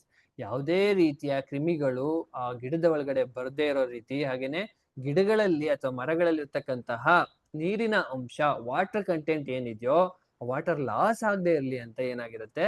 ವ್ಯಾಕ್ಸಿ cuticle ಇರುತ್ತೆ ಈ ಎಪಿಡರ್ಮಿಸ್ ಅಲ್ಲಿ. ಓಕೆ, ದೆನ್ ಇದಿಷ್ಟು ಸಿಂಪಲ್ ಪರ್ಮನೆಂಟ್ ಟಿಶ್ಯೂಸ್ ಬಗ್ಗೆ ಆಯ್ತು. ಓಕೆ, ಸರಳ ಶಾಶ್ವತ ಅಂಗಾಂಶದ ಬಗ್ಗೆ. ಇನ್ನು ನಾವು ನೋಡೋದು ಕಾಂಪ್ಲೆಕ್ಸ್ ಪರ್ಮನೆಂಟ್ ಟಿಶ್ಯೂಸ್ ಬಗ್ಗೆ. ಓಕೆ, ಸಂಕೀರ್ಣ ಶಾಶ್ವತ ಅಂಗಾಂಶ ಅಂತ ಹೇಳ್ತೀವಿ ನಾವು ಕನ್ನಡದಲ್ಲಿ. ಏನು ಸಿಂಪಲ್ ಪರ್ಮನೆಂಟ್ ಟಿಶ್ಯೂಸ್ ಮತ್ತೆ ಕಾಂಪ್ಲೆಕ್ಸ್ ಪರ್ಮನೆಂಟ್ ಟಿಶ್ಯೂಸ್ಗೆ ವ್ಯತ್ಯಾಸ ಅಂತ ನಾವು ನೋಡೋದಾದ್ರೆ ಸಿಂಪಲ್ ಆಗಿ ಅರ್ಥ ಮಾಡ್ಕೊಳ್ಳೋಣ. ಓಕೆ, ಇಲ್ಲಿ ಬೊಕ್ಕೆ ಎ ಬೊಕ್ಕೆ ಬಿ ಇದೆ ಅಲ್ವಾ? ಏನ್ ಎರಡಕ್ಕೂ ವ್ಯತ್ಯಾಸ ನೀವು ಯೋಚನೆ ಮಾಡ್ಬೋದು. ಎರಡು ಕೂಡ ಬೊಕ್ಕೆ ಸರ್, ಎರಡರಲ್ಲೂ ಏನ್ ವ್ಯತ್ಯಾಸ? ಏನ್ ವ್ಯತ್ಯಾಸ ಇರ್ಬೋದು? ಬೊಕ್ಕೆ ಎ ಅಲ್ಲಿ ಎಲ್ಲವೂ ಕೂಡ ಒಂದೇ ಬಣ್ಣದ ಗಿಡಗಳಿದಾವೆ ಅಥವಾ ಒಂದೇ ತಳಿಯ ಗಿಡಗಳಿದಾವೆ ಅಥವಾ ಹೂಗಳಿದೆ. ಬಟ್ ಬೊಕ್ಕೆ ಬಿ ಅಲ್ಲಿ ಬೇರೆ ಬೇರೆ ವಿಧದ, ಬೇರೆ ಬೇರೆ ತಳಿಯ, ಬೇರೆ ಬೇರೆ ಬಣ್ಣದ ಹೂಗಳಿದಾವೆ ಅಲ್ವಾ? ಎರಡಕ್ಕೂ ವ್ಯತ್ಯಾಸ ಇದೆ. ಎರಡೂ ಕೂಡ ಬೊಕ್ಕೆನೆ ಅಥವಾ ಅಲ್ವಾ? ಇಲ್ಲೂ ಕೂಡ ಸಿಂಪಲ್ ಪರ್ಮನೆಂಟ್ ಟಿಶ್ಯೂ ಹಾಗೆ ಕಾಂಪ್ಲೆಕ್ಸ್ ಪರ್ಮನೆಂಟ್ ಟಿಶ್ಯೂ ಎರಡೂ ಕೂಡ ಪರ್ಮನೆಂಟ್ ಟಿಶ್ಯೂಸೇ. ಆದ್ರೆ ಬೊಕ್ಕೆ ಎ ಅಲ್ಲಿ ಇರೋ ತರ ಸಿಂಪಲ್ ಪರ್ಮನೆಂಟ್ ಟಿಶ್ಯೂಸ್ ಹೇಗಿತ್ತು? ಎಲ್ಲಾ ಸೆಲ್ಗಳು ಕೂಡ ಒಂದೇ ರೀತಿ ಇದ್ವು. ಇಲ್ಲಿ ನೋಡಿ, ಇದು ಒಂದು ಸೆಲ್ಲು, ಇದು ಒಂದು ಸೆಲ್ಲು, ಇದು ಒಂದು ಸೆಲ್ಲು, ಇದು ಒಂದು ಸೆಲ್ಲು ಅಲ್ವಾ? ಕೋಲಂಕೈಮ ಟಿಶ್ಯೂಸ್ ಅಲ್ವಾ? ಇಲ್ಲಿ ಬೊಕ್ಕೆ ಎ ರೀತಿ ಕೋಲಂಕೈಮದಲ್ಲಿ ಎಲ್ಲವೂ ಕೂಡ ಒಂದೇ ರೀತಿ ಇದ್ವು ಸೆಲ್ಗಳು. ಅದನ್ನ ನಾವು ಸಿಂಪಲ್ ಪರ್ಮನೆಂಟ್ ಟಿಶ್ಯೂಸ್ ಅಂತ ಕರೆದ್ವಿ. ಬಟ್ ಬೊಕ್ಕೆ ಬಿ ಅಲ್ಲಿ ಏನಿದೆ? ಬೇರೆ ಬೇರೆ ರೀತಿಯ, ಬೇರೆ ಬೇರೆ ಬಣ್ಣದ ಹೂಗಳಿದಾವೆ ಅಲ್ವಾ? ಬಟ್ ಬೊಕ್ಕೆನೆ ಅದನ್ನು ಕೂಡ. ಹಾಗೇನೆ ಕಾಂಪ್ಲೆಕ್ಸ್ ಪರ್ಮನೆಂಟ್ ಟಿಶ್ಯೂಸ್ ಅಲ್ಲಿ ಏನಾಗುತ್ತೆ? ಬೇರೆ ಬೇರೆ ಶೇಪ್ ಇರ್ತಕ್ಕಂತಹ, ಒಂದೇ ಸ್ಟ್ರಕ್ಚರ್ ಇರೋದಿಲ್ಲ, ಒಂದೇ ಶೇಪ್ ಇರೋದಿಲ್ಲ, ಬೇರೆ ಬೇರೆ ಸ್ಟ್ರಕ್ಚರ್ ಇರ್ತಕ್ಕಂತಹ ಸೆಲ್ಗಳು ಸೇರ್ಕೊಂಡು ಒಂದು ಟಿಶ್ಯೂ ಆಗಿದೆ. ಅದನ್ನ ನಾವು ಕಾಂಪ್ಲೆಕ್ಸ್ ಪರ್ಮನೆಂಟ್ ಟಿಶ್ಯೂ ಅಂತ ಹೇಳ್ತೀವಿ. ಯಾವ ರೀತಿ? ಬೊಕ್ಕೆ ಬಿ ಅಲ್ಲಿ ಇದೆ ಅಲ್ವಾ? ಅದೇ ರೀತಿ. ಮುಂದೆ ನೋಡೋಣ ಯಾವ್ದೆಲ್ಲ ಬರುತ್ತೆ ಕಾಂಪ್ಲೆಕ್ಸ್ ಪರ್ಮನೆಂಟ್ ಟಿಶ್ಯೂಸ್ ಅಲ್ಲಿ. ಕಾಂಪ್ಲೆಕ್ಸ್ ಪರ್ಮನೆಂಟ್ ಟಿಶ್ಯೂಸ್ ಅಲ್ಲಿ ಎರಡು ಟೈಪ್ ಇದೆ. ಯಾವ್ದ್ಯಾವ್ದು ಎರಡು ಅಂತ ನೋಡೋದಾದ್ರೆ, ಒಂದು xylem and another one is phloem. Xylem ಕೆಲಸ ಏನು? ಗಿಡಗಳಲ್ಲಿ ನೀರನ್ನ ಕಳಿಸುವಂತದ್ದು, ಟ್ರಾನ್ಸ್ಫರ್ ಆಫ್ ವಾಟರ್ ಫ್ರಮ್ ಎಲ್ಲಿಂದ ಎಲ್ಲಿಗೆ? ರೂಟ್ ಇಂದ ಬೇರೆ ಪಾರ್ಟ್ಸ್ ಗಳಿಗೆ. ಫ್ಲೋಯಮ್ ಕೆಲಸ transfer of food from leaf to other part of a plant. Okay, xylem ಕೆಲಸ ನೀರನ್ನ ಸಾಗಾಣಿಕೆ ಮಾಡೋದಾಗಿರುತ್ತೆ. ಫ್ಲೋಯಮ್ ಕೆಲಸ ಆಹಾರವನ್ನ ಸಾಗಾಣಿಕೆ ಮಾಡೋದಾಗಿರುತ್ತೆ. ಮೊದಲಿಗೆ ಝೈಲಮ್ ಬಗ್ಗೆ ನೋಡೋಣ. ಈ ಚಿತ್ರದಲ್ಲಿ ನೋಡ್ತಾ ಇದ್ರಿ ಅಲ್ವಾ? ಅದು ಝೈಲಮ್ದು ಒಂದು ಚಿತ್ರ. ಏನು ಝೈಲಮ್ ಅಂದ್ರೆ ಅಂತ ನಾವು ನೋಡೋದಾದ್ರೆ, ಝೈಲಮ್ ಕನ್ಸಿಸ್ಟ್ ಆಫ್, ಇದರಲ್ಲಿ ಝೈಲಮ್ ಅಲ್ಲಿ ಒಂದಷ್ಟು ಟೈಪ್ಸ್ ಬರ್ತವೆ, ಒಂದಷ್ಟು ಪಾರ್ಟ್ಸ್ ಬರುತ್ತೆ. ಒಂದು tracheids, vessels, xylem parenchyma and xylem fibres ಅಂತ. ಟ್ರೇಕಿಯೇಟ್ಸ್ ಅಂತ ಇದೆ, ಝೈಲಮ್ ಫೈಬರ್ಸ್ ಇದೆ, ವೆಸಲ್ಸ್ ಇದೆ, xylem parenchyma. Okay, then tracheids and vessels are tubular structure. ಈ ಟ್ರೇಕಿಯೇಟ್ಸ್ ಇದೆ ಅಲ್ವಾ? ಈ ಟ್ರೇಕಿಯೇಟ್ಸ್ ಮತ್ತೆ ಈ ವೆಸಲ್ ಇವೆರಡು ಕೂಡ ಟ್ಯೂಬುಲರ್ ಸ್ಟ್ರಕ್ಚರ್ ಅಂದ್ರೆ tube like structures. After matured this become dead cell. ಏನಾಗುತ್ತೆ, ಇವು ಮೆಚೂರ್ಡ್ ಆದ್ಮೇಲೆ ಇವು ಡೆಡ್ ಸೆಲ್ ಆಗ್ತವೆ. ಓಕೆನಾ? ಇದಾದ ನಂತರ ಇದ್ರದ್ದು ಮುಖ್ಯ ಉದ್ದೇಶ ಏನಪ್ಪಾ ಅಂತ ಅಂದ್ರೆ ಜೈಲಮ್ ಟಿಶ್ಯೂದು transfer of the water and mineral from root to the other part of a plant. ಬೇರಿನಿಂದ ಬೇರೆ ಒಂದು ಸಸ್ಯದ ಬೇರೆ ಭಾಗಗಳಿಗೆ ನೀರನ್ನ ಸಾಗಾಣಿಸುವಂತಹ ಕೆಲಸ ಯಾವ್ದಾಗಿರುತ್ತೆ? ಈ ಜೈಲಮ್ದಾಗಿರುತ್ತೆ. ಓಕೆ, ಇದಿಷ್ಟು ಜೈಲಮ್ ಬಗ್ಗೆ ಆಯ್ತು. Next phloem. ಅದು xylem water conducting ಆದ್ರೆ phloem food conducting, food and mineral conducting tissue. It is made up of sieve tubes, sieve cell, companion cells, phloem fiber and phloem parenchyma. ಆ parenchyma ಇಲ್ಲಿ ಯಾಕೆ ಬಂತಪ್ಪ ಅಂತ ಅಂದ್ರೆ ಇಲ್ಲೂ ಕೂಡ ಫುಡ್ ಪ್ರಿಪೇರ್ ಎಲ್ಲ ಆಗ್ಬೇಕಲ್ವಾ, ಇಲ್ಲೂ ಕೂಡ ಆಗ್ತಾ ಇರುತ್ತೆ. sieve tubes are tubular cells. ಈ sieve tubes ಇದಾವೆ ಅಲ್ವಾ, ಇವು tubular cells. phloem fibers are dead cells. phloem fibers ಇದಾವೆ ಅಲ್ವಾ, phloem fibers ಬರುತ್ತೆ ಇಲ್ಲಿ. ಆ ಫ್ಲೋಯಮ್ ಫೈಬರ್ಸ್ ಏನಿದಾವೋ ಅವು ಡೆಡ್ ಸೆಲ್ಸ್ ಆಗಿರುತ್ತೆ. ಆ ಫ್ಲೋಯಮ್ ಫೈಬರ್ಸ್ ಬಿಟ್ಟು ಮಿಕ್ಕಿದೆಲ್ಲ ಸೆಲ್ಗಳು ಕೂಡ ಲಿವಿಂಗ್ ಸೆಲ್ಸ್. ಹಾಗೇನೆ ಇದ್ರದ್ದು ಮೇನ್ ಪ್ರಾಪರ್ಟಿ ಅಥವಾ ಕ್ಯಾರೆಕ್ಟರಿಸ್ಟಿಕ್ಸ್ ಏನಪ್ಪಾ, ಇದ್ರ ಕೆಲಸ ಏನು ಅಂತ ನಾವು ನೋಡೋದಾದ್ರೆ, phloem transport food from leaf to other part of a plant. ಈ ಫ್ಲೋಯಮ್ ಕೆಲಸ ಆ ಲೀಫ್ ಇಂದ ಆ ಸಸ್ಯದ ಬೇರೆ ಭಾಗಗಳಿಗೆ ಆಹಾರವನ್ನ ಕಳಿಸೋದು ಇದ್ರದ್ದು ಕೆಲಸ ಆಗಿರುತ್ತೆ ಫ್ಲೋಯಮ್ದು. ಓಕೆನಾ? ನೆಕ್ಸ್ಟ್ ಇದಿಷ್ಟು ಪ್ಲಾಂಟ್ ಟಿಶ್ಯೂಸ್ ಬಗ್ಗೆ ಆಯ್ತು. ನಾವು ಪ್ಲಾಂಟ್ ಟಿಶ್ಯೂಸ್ ಅಲ್ಲಿ ಎರಡು ರೀತಿಯಾಗಿ ನೋಡಿದ್ವಿ. ಒಂದು ಮೆರಿಸ್ಟಮ್ಯಾಟಿಕ್ ಟಿಶ್ಯೂ, ವರ್ಧನಾ ಅಂಗಾಂಶ, and another one is permanent tissue. Permanent tissues ಅಂದ್ರೆ ಶಾಶ್ವತ ಅಂಗಾಂಶ ಕನ್ನಡದಲ್ಲಿ. ಓಕೆನಾ? ಮೆರಿಸ್ಟಮ್ಯಾಟಿಕ್ ಟಿಶ್ಯೂಸ್ ಅಲ್ಲಿ ಮೂರು ವಿಧವಾಗಿ ನಾವು ನೋಡ್ತೀವಿ. ಒಂದು ಎಪಿಕಲ್ ಮೆರಿಸ್ಟಮ್, ಎರಡು ಇಂಟರ್ ಕ್ಯಾಲರಿ ಮೆರಿಸ್ಟಮ್, ಮೂರನೇದು ಲ್ಯಾಟ್ರಲ್ ಮೆರಿಸ್ಟಮ್. ಎಪಿಕಲ್ ಮೆರಿಸ್ಟಮ್ಗೆ ನಾವೇನಂತ ಕರಿತೀವಿ? ತುದಿ ವರ್ಧನಾಂಗಾಂಶ ಅಂತ ಕರಿತೀವಿ. ಇಂಟರ್ ಕ್ಯಾಲರಿ ಮೆರಿಸ್ಟಮ್ಗೆ ಅಂತರಗೆಣ್ಣು ವರ್ಧನಾಂಗಾಂಶ ಅಂತ ಕರಿತೀವಿ. ಲ್ಯಾಟ್ರಲ್ ಮೆರಿಸ್ಟಮ್ಗೆ ಪಾರ್ಶ್ವವರ್ಧನಾಂಗಾಂಶ ಅಂತ ಕರಿತೀವಿ. ಓಕೆನಾ? ಶಾಶ್ವತ ಅಂಗಾಂಶದಲ್ಲಿ ಎರಡು ವಿಧ, ಒಂದು ಸಿಂಪಲ್ ಹಾಗೆ ಒಂದು ಕಾಂಪ್ಲೆಕ್ಸ್. ಓಕೆನಾ? ಸರಳ ಮತ್ತು ಸಂಕೀರ್ಣ. ಸರಳದಲ್ಲಿ ಬರ್ತಕ್ಕಂಥದ್ದು parenchyma, collenchyma, ಸ್ಕ್ಲಿರಂಕೈಮ.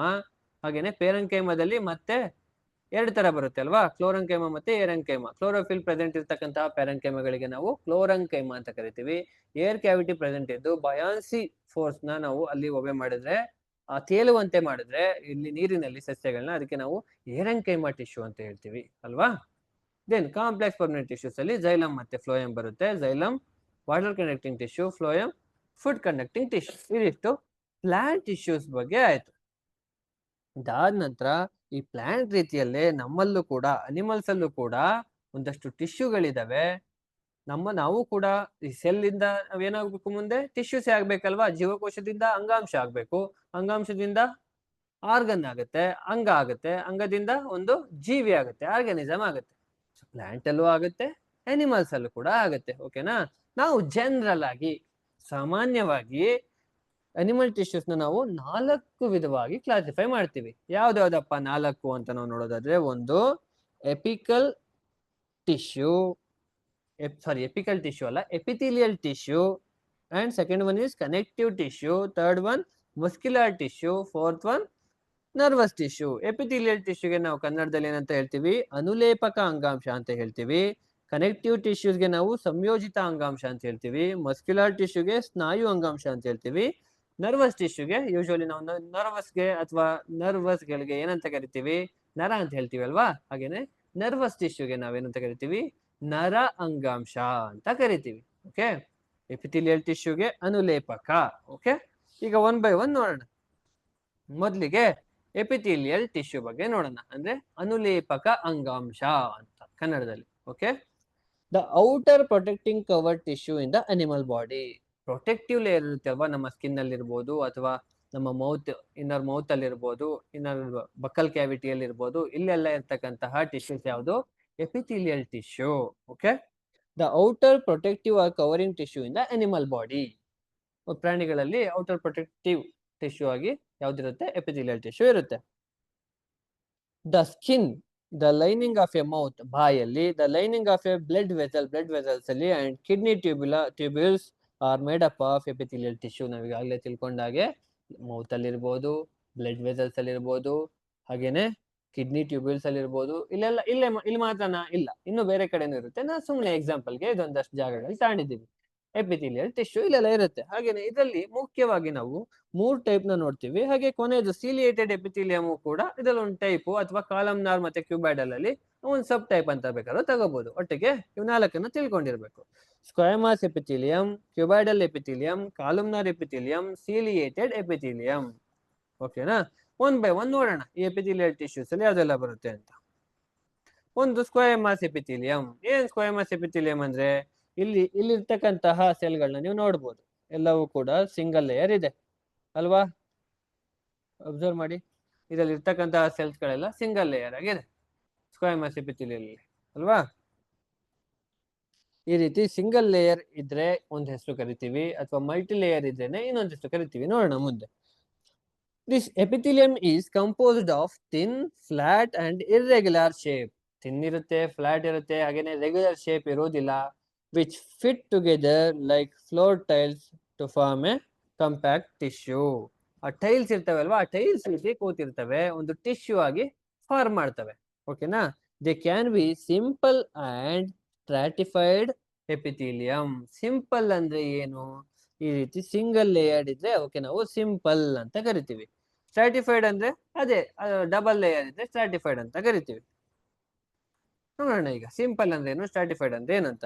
Simple squamous epithelium ಇಲ್ಲಿ ಚಿತ್ರದಲ್ಲಿ ಇದೆಯಲ್ವಾ, ಇದು simple squamous epithelium. The cells of a simple squamous epithelium are thin and flat, as we know. They form single layer delicate lining of blood vessels ಅಲ್ಲಿ ಇರ್ಬೋದು, alveoli ಲಂಗಲ್ಲಿ ಮತ್ತೆ alveoli ಇರ್ಬೋದು, ಹಾಗೇನೆ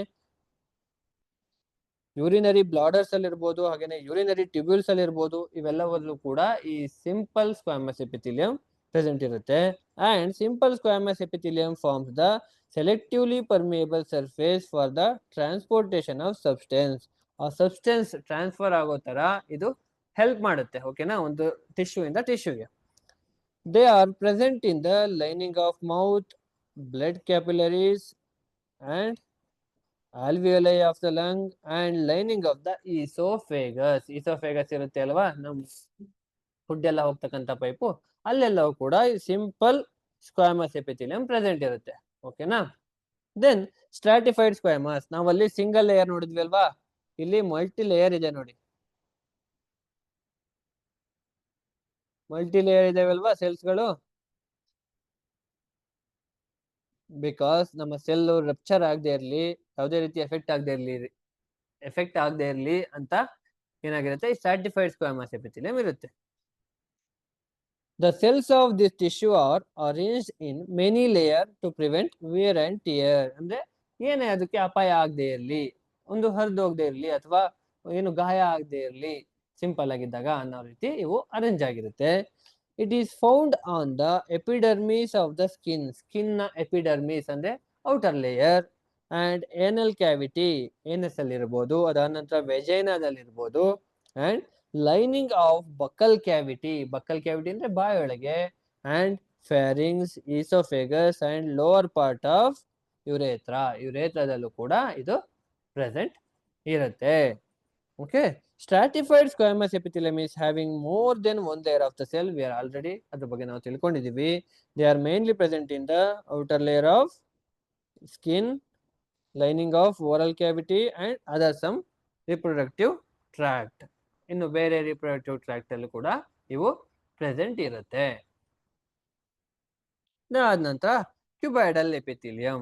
ಏನು ಕ್ಯೂಬೈಡಲ್ ಎಪಿಥೀಲಿಯಂ ಅಂದ್ರೆ, ಇವೆಲ್ಲ ಸೆಲ್ಗಳು ಕ್ಯೂಬ್ ಲೈಕ್ ಸ್ಟ್ರಕ್ಚರ್ ಇದಾವೆ ಅಲ್ವಾ, ಅದಕ್ಕೋಸ್ಕರ ನಾವು ಇದಕ್ಕೆ ಕ್ಯೂಬೈಡಲ್ ಎಪಿಥೀಲಿಯಂ ಅಂತ ಕರೆಯೋದು. ಕ್ಯೂಬ್ ಲೈಕ್ ಸ್ಟ್ರಕ್ಚರ್ ಇದಾವೆ ಅಲ್ವಾ, ಇಲ್ಲಿಂದ ನೀವು ಅಬ್ಸರ್ವ್ ಮಾಡಿದಾಗ ನೋಡ್ಬೋದು, ಇಲ್ಲೂ ಕೂಡ ಸಿಂಪಲ್ ಮತ್ತೆ ಸ್ಟ್ರಾಟಿಫೈಡ್ ಕ್ಯೂಬೈಡಲ್ ಸೆಲ್ಸ್ ಗಳಿದಾವೆ ಅಂತ ಗೊತ್ತಾಗ್ತಾ ಇದೆ ಅಲ್ವಾ. ಈ ರೀತಿ ಸಿಂಗಲ್ ಲೇಯರ್ ಆಗಿ ಒಂದೇ ಇದೆ ಸಿಂಪಲ್, ಹಾಗೇನೆ ಡಬಲ್ ಲೇಯರ್ ಅಥವಾ 2 ಲೇಯರ್ ಗಿಂತ ಜಾಸ್ತಿ ಇದ್ರೆ, 2 ಅಥವಾ 2 ಲೇಯರ್ ಗಿಂತ ಜಾಸ್ತಿ ಇದ್ರೆ stratified cuboidal. Okay? Cuboidal epithelium has cube like cells ಗಳಿರ್ತವೆ. ಹಾಗೇನೆ cells of a simple cuboidal epithelium are almost tall as they are wide. ಅಂದ್ರೆ ಎಷ್ಟು ಅಗಲ ಇರ್ತವೋ ಅಷ್ಟೇ ಉದ್ದ ಇರ್ತವೆ ಅಲ್ವಾ. They have single layer of cuboidal cells. ಇಲ್ಲೂ ಕೂಡ ಸಿಂಗಲ್ ಲೇಯರ್ ಇದಾವೆ ನೋಡಿ. ಸಿಂಗಲ್ ಲೇಯರ್ ಆಫ್ ಸೆಲ್ಸ್ ಇರ್ತವೆ. ಹಾಗೆ ಸ್ಟ್ರಾಟಿಫೈಡ್ ಕ್ಯೂಬಾಯ್ಡಲ್ ಏನಿದೆಯೋ ಇದು ತುಂಬಾ ರೇರ್, ಅಂದ್ರೆ ಡಬಲ್ ಲೇಯರ್ ಇದಾವೆ ಅಲ್ವಾ, ಇವೆಲ್ಲ ತುಂಬಾ ರೇರು, ಇದ್ರೂ ಕೂಡ ಗ್ಲ್ಯಾಂಡ್ಸ್ ಗಳಲ್ಲಿ ಇರುತ್ತೆ. Okay, then majorly present in kidney tubules, ovary, thyroid, and it consists of broad cube-like cells with round and central nucleus. ಇಲ್ಲಿ ನೋಡಿ ನ್ಯೂಕ್ಲಿಯಸ್ ಇದೆಯಾ, ಈ ರೀತಿ ನ್ಯೂಕ್ಲಿಯಸ್ ಪ್ರೆಸೆಂಟ್ ಇರುತ್ತೆ ಈ cuboidal ಸೆಲ್ಗಳಲ್ಲಿ. And the cuboidal epithelium lines the small salivary ducts, pancreatic ducts, nephrons of a kidney. ಕಿಡ್ನಿದು basic unit ಅಲ್ವಾ nephrons, ಆ ನೆಫ್ರಾನ್ಸ್ ಅಲ್ಲಿ ಇರುತ್ತೆ. And thyroid gland and ovaries, means women's ಅಲ್ಲಿ ಓವರೀಸ್ ಅಲ್ಲಿ ಪ್ರೆಸೆಂಟ್ ಇರುತ್ತೆ. And it helps in the protection, secretion, absorption and excretion and gamete formation. ಗ್ಯಾಮೆಟ್ಗಳಿದಾವೆಲ್ವಾ, male gamete, female gamete, ಅವು ಫಾರ್ಮೇಶನ್ ಆಗೋದಕ್ಕೂ ಕೂಡ ಈ ಟಿಶ್ಯೂಗಳು ಸಹಾಯ ಮಾಡ್ತವೆ. ಯಾವು? Cuboidal epithelium. ಇದಾದ ನಂತರ ಕಾಲಮ್ನಾರ್ ಎಪಿಥೀಲಿಯಂ. ಏನು ಕಾಲಮ್ನಾರ್ ಎಪಿಥೀಲಿಯಂ ಅಂದ್ರೆ ಈ ರೀತಿ ಕಾಲಮ್ ರೀತಿ ಇರುತ್ತೆ, ಉದ್ದ ಇದಾವೆ ಅಲ್ವಾ, ಕಾಲಮ್ ಆಗಿ ಪಿಲ್ಲರ್ ಲೇಕ್ ಸ್ಟ್ರಕ್ಚರ್ ಇರ್ತವೆ ಉದ್ದವಾಗಿ. ಈ ಮುಂದೆ ಸೀಲಿಯಾ ಕಾಣಿಸ್ತಾ ಇದೆ ಅಲ್ವಾ, ಇದನ್ನ ನಾವು ಮುಂದೆ ತಿಳ್ಕೊತೀವಿ. ಸಿಂಪಲ್ ಕಾಲಮ್ನಾರ್ ಎಪಿಥೀಲಿಯಂ, ಇಲ್ಲೂ ಕೂಡ ಸಿಂಪಲ್ ಸ್ಟ್ರಾಟಿಫೈಡ್, ಒಂದ್ ಲೇಯರ್ ಇದ್ರೆ ಸಿಂಪಲ್, ಡಬಲ್ ಲೇಯರ್ ಇದ್ರೆ stratified. Simple columnar epithelium composed of single layer of columnar cells. ಈ ರೀತಿ ಒಂದ್ ಲೇಯರ್ ಇದ್ರೆ ಸಿಂಪಲ್ ಕಾಲಮ್ನಾರ್ ಎಪಿಥೀಲಿಯಂ ಅಂತ ಹೇಳ್ತೀವಿ. ಸ್ಟ್ರಾಟಿಫೈಡ್ ಕಾಲಮ್ನಾರ್ ಎಪಿಥೀಲಿಯಂ ಅಂದ್ರೆ rare type with multiple layer of columnar cells. ಇದು ಕೂಡ ತುಂಬಾ ರೇರು. ಮಲ್ಟಿಪಲ್ ಲೇಯರ್ ಇದ್ರೆ ಅದನ್ನ ನಾವು ಸ್ಟ್ರಾಟಿಫೈಡ್ ಅಂತ ಹೇಳ್ತೀವಿ. ಅದಾದ ನಂತರ columnar epithelial tissue with A cilia are called ciliated columnar tissue ಅಂತ ಹೇಳ್ತೀವಿ. ಈ ರೀತಿ ಸೀಲಿಯಾಗಳಿದ್ರೆ ಇದನ್ನ ನಾವು ಸೀಲಿಯೇಟೆಡ್ ಕಾಲಮ್ನಾರ್ ಎಪಿಥೀಲಿಯಂ ಅಂತ ಹೇಳ್ತೀವಿ. ಹಾಗೇನೆ ಎಲ್ಲೆಲ್ಲಿ ಪ್ರೆಸೆಂಟ್ ಇರುತ್ತಪ್ಪ ಅಂತ ನೋಡೋದಾದ್ರೆ found in lining of stomach, intestine, gall bladder, respiratory tract and male urethra. Male ಯುರೇಥ್ರಾದಲ್ಲಿ ಇವೆಲ್ಲವೂ ಕೂಡ ಪ್ರೆಸೆಂಟ್ ಇರ್ತವೆ. ಹಾಗೇನೆ ನಾವು ಸೀಲಿಯೇಟೆಡ್ ಎಪಿಥೀಲಿಯಂ ಬಗ್ಗೆ ತಿಳ್ಕೊಂಡ್ವಿಲ್ವಾ, ಅದ್ರ ಬಗ್ಗೆ ಸ್ವಲ್ಪ ಡೀಟೇಲ್ ಆಗಿ ನೋಡೋಣ. ಸೀಲಿಯೇಟೆಡ್ ಎಪಿಥೀಲಿಯಂ ಬಗ್ಗೆ, ಈ ರೀತಿ ಸೀಲಿಯಾ ಪ್ರೆಸೆಂಟ್ ಇದ್ರೆ ಓಕೆ ನಾವು ಸೀಲಿಯೇಟೆಡ್ ಅಂತ ಹೇಳ್ತೀವಿ. This epithelium consist of cuboidal ಅಥವಾ ಕಾಲಮ್ನಾರ್, ಎರಡರಲ್ಲೂ ಕೂಡ ಸೀಲಿಯೇಟೆಡ್ ಇರ್ಬೋದು. And bears numerous thin delicated hair like projection. ಈ ರೀತಿ ಹೇರ್ ಲೈಕ್ ಪ್ರೊಜೆಕ್ಷನ್ ಇದೆಯಲ್ವಾ, ಇವಕ್ಕೆ ನಾವು ಸೀಲಿಯಾ ಅಂತ ಕರಿತೀವಿ. ಅದಕ್ಕೋಸ್ಕರನೇ ಸೀಲಿಯೇಟೆಡ್ ಎಪಿಥೀಲಿಯಂ ಅಂತ ಬಂದಿರ್ತಕ್ಕಂಥದ್ದು. Then on their free surface arising from a minute basal granule and it is found in ಎಲ್ಲೆಲ್ಲಿ ಇರುತ್ತೆ ಅಂತ ನೋಡೋದಾದ್ರೆ lining of a wind pipe. Wind pipe ಅಂದ್ರೆ ಟ್ರೇಕಿಯಾ ಗೊತ್ತಿದೆ ಅಲ್ವಾ. And kidney tubules, oviduct, oviduct means fallopian tube etcetera. And this epithelium helps in the movement of mucus movement ಆಗೋಕೆ, ಅಥವಾ male and female ಅಲ್ಲಿ ಯೂರಿನ್ ಮೂವ್ಮೆಂಟ್ ಆಗ್ಲಿಕ್ಕೆ, ಹಾಗೇನೆ females ಅಲ್ಲಿ ಎಕ್ಸ್ ಮೂವ್ಮೆಂಟ್ ಆಗ್ಲಿಕ್ಕೆ, ಮೇಲ್ಸ್ ಅಲ್ಲಿ ಸ್ಪರ್ಮ್ ಮೂವ್ಮೆಂಟ್ ಆಗ್ಲಿಕ್ಕೆ, ಹಾಗೇನೆ ಸೆರೆಬ್ರೋಸ್ಪೈನಲ್ ಫ್ಲೂಯಿಡ್ ಅಂತ ಇರುತ್ತೆ. ಬ್ರೈನ್ ಇದೆ ಅಲ್ವಾ, ಬ್ರೈನ್ಗೆ ಮತ್ತೆ ಸ್ಪೈನಲ್ ಕಾರ್ಡ್ಗೆ ಪ್ರೊಟೆಕ್ಷನ್ಗೆ ಅಂತ ಅಲ್ಲಿ ಸೆರೆಬ್ರೋಸ್ಪೈನಲ್ ಫ್ಲೂಯಿಡ್ ಅಂತ ಇರುತ್ತೆ. ಆ ಸೆರೆಬ್ರೋಸ್ಪೈನಲ್ ಫ್ಲೂಯಿಡ್ಗೂ ಕೂಡ ಇಲ್ಲೂ ಕೂಡ ಇದು ಸೀಲಿಯೇಟೆಡ್ ಎಪಿಥೀಲಿಯಂ ಪ್ರೆಸೆಂಟ್ ಇರುತ್ತೆ. And it helps in the protection, absorption and secretion. Okay, ಈ ಸೀಲಿಯೇಟೆಡ್ ಎಪಿಥೀಲಿಯಂ ಕೂಡ ಪ್ರೊಟೆಕ್ಷನ್ ಇರ್ಬೋದು, ಏನಾದ್ರು ಅಬ್ಸರ್ವ್ ಮಾಡ್ಕೊಳ್ಳೋಕೆ, ಅದನ್ನಾದ್ರು ಸೆಕ್ರೇಷನ್ ಮಾಡ್ಲಿಕ್ಕೆ ಹೆಲ್ಪ್ ಮಾಡುವಂಥದ್ದು. ಓಕೆನಾ, ಇದಿಷ್ಟು ಎಪಿಥೀಲಿಯಲ್ ಟಿಶ್ಯೂ ಬಗ್ಗೆ ಆಯ್ತು. Next connective tissue. ಸಿಂಪಲ್ ಆಗಿ ನಾವು ತಿಳ್ಕೊಳ್ಳೋದಾದ್ರೆ ಏನಪ್ಪ ಕನೆಕ್ಟಿವ್ ಟಿಶ್ಯೂ ಅಂದ್ರೆ? ಕನೆಕ್ಟಿವ್ ಟಿಶ್ಯೂ ಅಂದ್ರೆ ಒಂದು ಭಾಗದಿಂದ ಇನ್ನೊಂದು ಭಾಗಕ್ಕೆ ಜೋಡಿಸುವಂಥದ್ದು, ಕನೆಕ್ಷನ್ ಕೊಡುವಂಥದ್ದು. ಕನ್ನಡದಲ್ಲಿ ಸಂಯೋಜಿತ ಅಂಗಾಂಶ ಅಂತ ಹೇಳ್ತೀವಿ. ಓಕೆನಾ, ಒಂದು ಸೆಲ್ಲಿಂದ ಅಥವಾ ಒಂದು ಟಿಶ್ಯೂ ಇಂದ ಇನ್ನೊಂದು ಟಿಶ್ಯೂಗೆ, ಅಥವಾ ಒಂದು ಪಾರ್ಟ್ ಇಂದ ಇನ್ನೊಂದು ಪಾರ್ಟಿಗೆ ಅವನ್ನ ಕನೆಕ್ಟ್ ಮಾಡುವಂತಹ ಎಲ್ಲಾ ಆರ್ಗನ್ಸ್ಗೂ ಕೂಡ ಅಥವಾ ಎಲ್ಲಾ ಟಿಶ್ಯೂ ಅನ್ನ ನಾವು ಕನೆಕ್ಟಿವ್ ಟಿಶ್ಯೂ ಅಲ್ಲಿ ತಂದಿದ್ದೀವಿ. ಓಕೆನಾ, ಏನ್ ಕನೆಕ್ಟಿವ್ ಟಿಶ್ಯೂ ಅಂದ್ರೆ it is the most abundant and widely distributed tissue. ಅಂದ್ರೆ ಎಲ್ಲಾ ಕಡೆ ಹೆಚ್ಚಿನದಾಗಿ ಡಿಸ್ಟ್ರಿಬ್ಯೂಟ್ ಆಗಿರ್ತಕ್ಕಂತಹ ಒಂದು tissue. The connective tissue is specialised to connect anchor various body organs. ಅಂದ್ರೆ ಒಂದು ಭಾಗದಿಂದ ಇನ್ನೊಂದು ಭಾಗಕ್ಕೆ ಅವನ್ನ ಕನೆಕ್ಟ್ ಮಾಡಿದ್ರೆ ಅದನ್ನ ನಾವು ಕನೆಕ್ಟಿವ್ ಟಿಶ್ಯೂ ಅಂತ ಹೇಳ್ತೀವಿ ಅಂತ ಹೇಳ್ದೆ ಅಲ್ವಾ. It can connect various organs such as, ಏನನ್ನೆಲ್ಲ ಈ ಕನೆಕ್ಟಿವ್ ಟಿಶ್ಯೂ ಕನೆಕ್ಟ್ ಮಾಡ್ಬೋದಪ್ಪ ಅಂತ ನಾವು ನೋಡೋದಾದ್ರೆ bones to each other. Bones ಇಂದ ಬೋನ್ಸ್ ನ ಕನೆಕ್ಟ್ ಮಾಡ್ಬೋದು, ಅಥವಾ ಮಸಲ್ ಇಂದ ಬೋನಿ ಕನೆಕ್ಟ್ ಮಾಡ್ಬೋದು. ಹಾಗೇನೆ bind tissues and give support to the various part of a body. ಎಲ್ಲ ಈಗ ಬೋನ್ ಇಂದ ಮಸಲ್ಸ್ಗೆ, ಮಸಲ್ ಟು ಮಸಲ್, ಈ ರೀತಿ ಕನೆಕ್ಷನ್ ಕೊಟ್ಟು ಒಂದು ಸಪೋರ್ಟ್, ಬಾಡಿಗೆ ಒಂದು ನಿಲ್ಲಿಕ್ಕೆ ಅಥವಾ ಒಂದು ಸಪೋರ್ಟ್ ಕೊಡುವಂಥದ್ದು ಈ connective tissue. Support to various part of body by forming packing around organs so that they do not get displaced by body movement. Body movement ಆದಾಗ ಯಾವುದೇ ರೀತಿ ಡಿಸ್ಪ್ಲೇಸ್ಮೆಂಟ್ ಆಗಲ್ಲ. ಈ ರೀತಿ ಕನೆಕ್ಟಿವ್ ಟಿಶ್ಯೂ. ಈ ಕನೆಕ್ಟಿವ್ ಟಿಶ್ಯೂಸ್ ಅಲ್ಲಿ ಒಂದಷ್ಟು ಟೈಪ್ಸ್ ಇದಾವೆ. ಮೇಜರ್ ಆಗಿ ಒಂದು 5-6 ಟೈಪ್ಸ್ ಇದಾವೆ. ನಾವು ಅವನ್ನ ಕೆಲವರು 3 ಟೈಪ್ಸ್ ಅಂತಾನು ಓದ್ತೀವಿ, ಕೆಲವು ಕಡೆ 5 ಟೈಪ್ಸ್ ಅಂತಾನು ಓದ್ತೀವಿ. ಬಟ್ ನಾವು ಯಾವುದೇ ರೀತಿ ಟೈಪ್ಸ್ ಗಳು ಮಾಡೋದ್ರು ಅವೆಲ್ಲವೂ ಕೂಡ ನಾವು 5ನ್ನ ಬೇರೆ ಕಡೆ ಓದಿದ್ರೆ ಆ 5 ಇಷ್ಟಲ್ಲೇ ಸೇರ್ಕೊಂಡಿರ್ತವೆ. ಎರುಲಾರ್ ಟಿಶ್ಯೂ ಅಂತ ನಾವು ಲೂಸ್ ಕನೆಕ್ಟಿವ್ ಟಿಶ್ಯೂ ಕರಿತೀವಿ, ಅಥವಾ ಈ ಫ್ಲೂಯಿಡ್ ಕನೆಕ್ಟಿವ್ ಟಿಶ್ಯೂ ಮತ್ತೆ ಅಡಿಪೋಸ್ ಟಿಶ್ಯೂಗೆ ಸ್ಪೆಷಲೈಸ್ಡ್ ಕನೆಕ್ಟಿವ್ ಟಿಶ್ಯೂ ಅಂತ ಕರೀತಾರೆ. ಓಕೆನಾ? ಇಲ್ಲ ನಾನು ಸಪ್ರೇಟ್ ಆಗಿ ಹಾಕೊಂಡಿದ್ದೀನಿ. ಇದ್ರಲ್ಲಿ ಯಾವ್ದೆಲ್ಲ ಟೈಪ್ಸ್ ಮೇನ್ ಆಗಿ areolar tissue and dense regular connective tissue, adipose tissue and fluid connective tissue. ಅಲ್ಲ ಹೆಸರಲ್ಲೇ ಇದೆ, ಅಡಿಪೋಸ್ ಅಂದ್ರೆ ಫ್ಯಾಟ್ ಟಿಶ್ಯೂ, ಫ್ಲೂಯಿಡ್ ಕನೆಕ್ಟಿವ್ ಅಂದ್ರೆ ಯಾವ್ದೆಲ್ಲ ಫ್ಲೂಯಿಡ್ ಇದೆಯೋ ಅವೆಲ್ಲವೂ ಕೂಡ fluid connective tissue. Regular connective tissue areolar tissue, air likes tissue. Okay, ಮೊದಲನೇದಾಗಿ areolar ಅಥವಾ ಲೂಸ್ ಕನೆಕ್ಟಿವ್ ಟಿಶ್ಯೂ ಅಂದ್ರೆ ಏನು ಅಂತ ನೋಡೋಣ. It is A simplest and most widely distributed connective tissue in animal body. ತುಂಬಾ ಸಿಂಪಲ್ ಆಗಿರುತ್ತೆ, ಏನ್ ಕಾಂಪ್ಲೆಕ್ಸ್ ಆಗಿ ಏನ್ ಇರೋದಿಲ್ಲ, ಸರಳವಾಗಿ ಇರುತ್ತೆ. ಹಾಗೇನೆ ಎಲ್ಲಾ ಕಡೆ ಹರಡ್ಕೊಂಡಿರ್ತಕ್ಕಂತಹ ಟಿಶ್ಯೂ ಇದು. Okay, areolar tissue. It is found between skin and muscles. Skin ಮತ್ತೆ ಮಸಲ್ಸ್ ಮಧ್ಯೆ ಇರ್ಬೋದು. ಹಾಗೇನೆ around blood vessels and nerves ಗಳ ಮಧ್ಯೆ ಇರ್ಬೋದು. ಹಾಗೇನೆ ಬೋನ್ ಮ್ಯಾರೋ ಒಳಗಡೆ ಇರ್ಬೋದು. ಇಲ್ಲೆಲ್ಲವೂ ಕೂಡ ಇದು ಪ್ರೆಸೆಂಟ್ ಇರುತ್ತೆ. ಯಾಕೆ? ಎಲ್ಲೆಲ್ಲಿ ಗ್ಯಾಪ್ ಸಿಗುತ್ತೋ ನಮ್ಮ ಬಾಡಿ ಒಳಗಡೆ ಆ ಎಲ್ಲಾ ಗ್ಯಾಪ್ ಅನ್ನು ಯಾವುದು ಫಿಲ್ ಮಾಡಿರುತ್ತೆ ಅಂದ್ರೆ ಈ ಏರುಲಾರ್ ಟಿಶ್ಯೂ ಅಥವಾ ಲೂಸ್ ಕನೆಕ್ಟಿವ್ ಟಿಶ್ಯೂ ಅಂತ ಏನ್ ಹೇಳ್ತೀವೋ ಈ ಟಿಶ್ಯೂ ಫಿಲ್ ಮಾಡಿರುತ್ತೆ. ಅದಕ್ಕೋಸ್ಕರನೇ ಇದನ್ನ ನಾವೇನಂತ ಕರಿತೀವಿ? Commonly called as packing tissue. ಇದು ಇಂಪಾರ್ಟೆಂಟ್. ಓಕೆನಾ? ಏರುಲಾರ್ ಟಿಶ್ಯೂ ಅಥವಾ ಲೂಸ್ ಕನೆಕ್ಟಿವ್ ಟಿಶ್ಯೂನ ನಾವು ಪ್ಯಾಕಿಂಗ್ ಟಿಶ್ಯೂ ಅಂತ ಕರಿತೀವಿ. ಏನಕ್ಕೆ ಪ್ಯಾಕಿಂಗ್ ಟಿಶ್ಯೂ ಅಂತ ಕರಿಬೇಕು? ಎಲ್ಲಾದ್ರೂ ಗ್ಯಾಪ್ ಏನಾದ್ರೂ ಕಂಡು ಬಂದ್ರೆ ಆ ಗ್ಯಾಪ್ ನೆಲ್ಲ ಫಿಲ್ ಮಾಡುವಂತಹ ಟಿಶ್ಯೂ ಯಾವುದು ನಮ್ಮ ಬಾಡಿಯಲ್ಲಿ, ಅನಿಮಲ್ ಬಾಡಿಯಲ್ಲಿ? ಎರುಲಾರ್ ಟಿಶ್ಯೂ. ಅದಕ್ಕೇನೆ ಇದನ್ನ ಪ್ಯಾಕಿಂಗ್ ಟಿಶ್ಯೂ ಅಂತ ಕೂಡ ಕರಿತೀವಿ. ನಾವು ಎಂತ ಕರಿತೀವಿ? Packing tissue. ಇದಿಷ್ಟು ಎರುಲಾರ್ ಟಿಶ್ಯೂ ಬಗ್ಗೆ ಆಯ್ತು.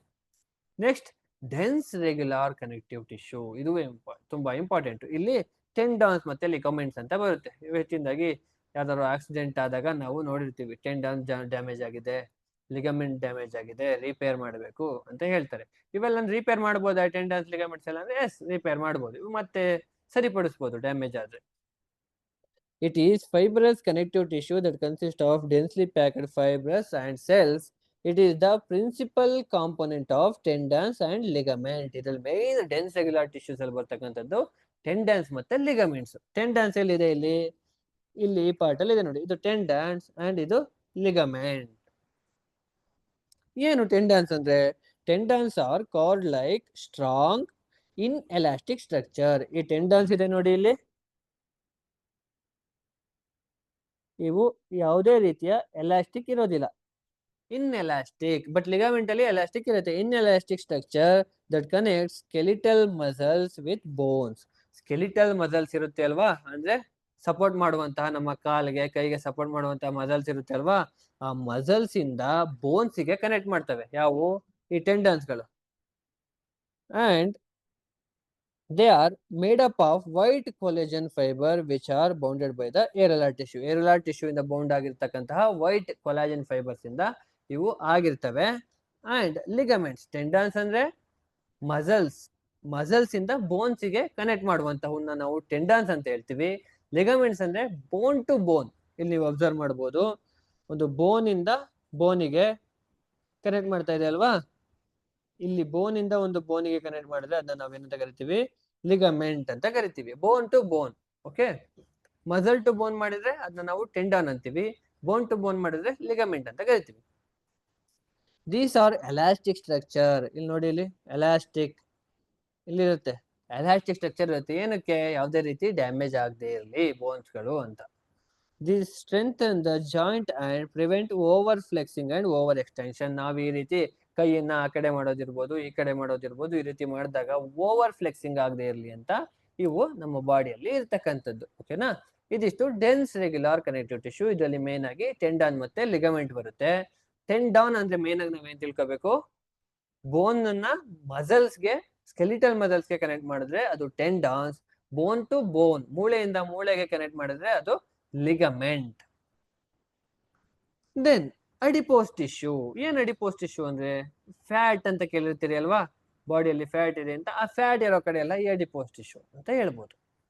Adipose tissue is basically on aggregation of Oval and rounded fat cells. Aggregation ಅಂದ್ರೆ ಕಾಂಬಿನೇಷನ್ ಅಂತ.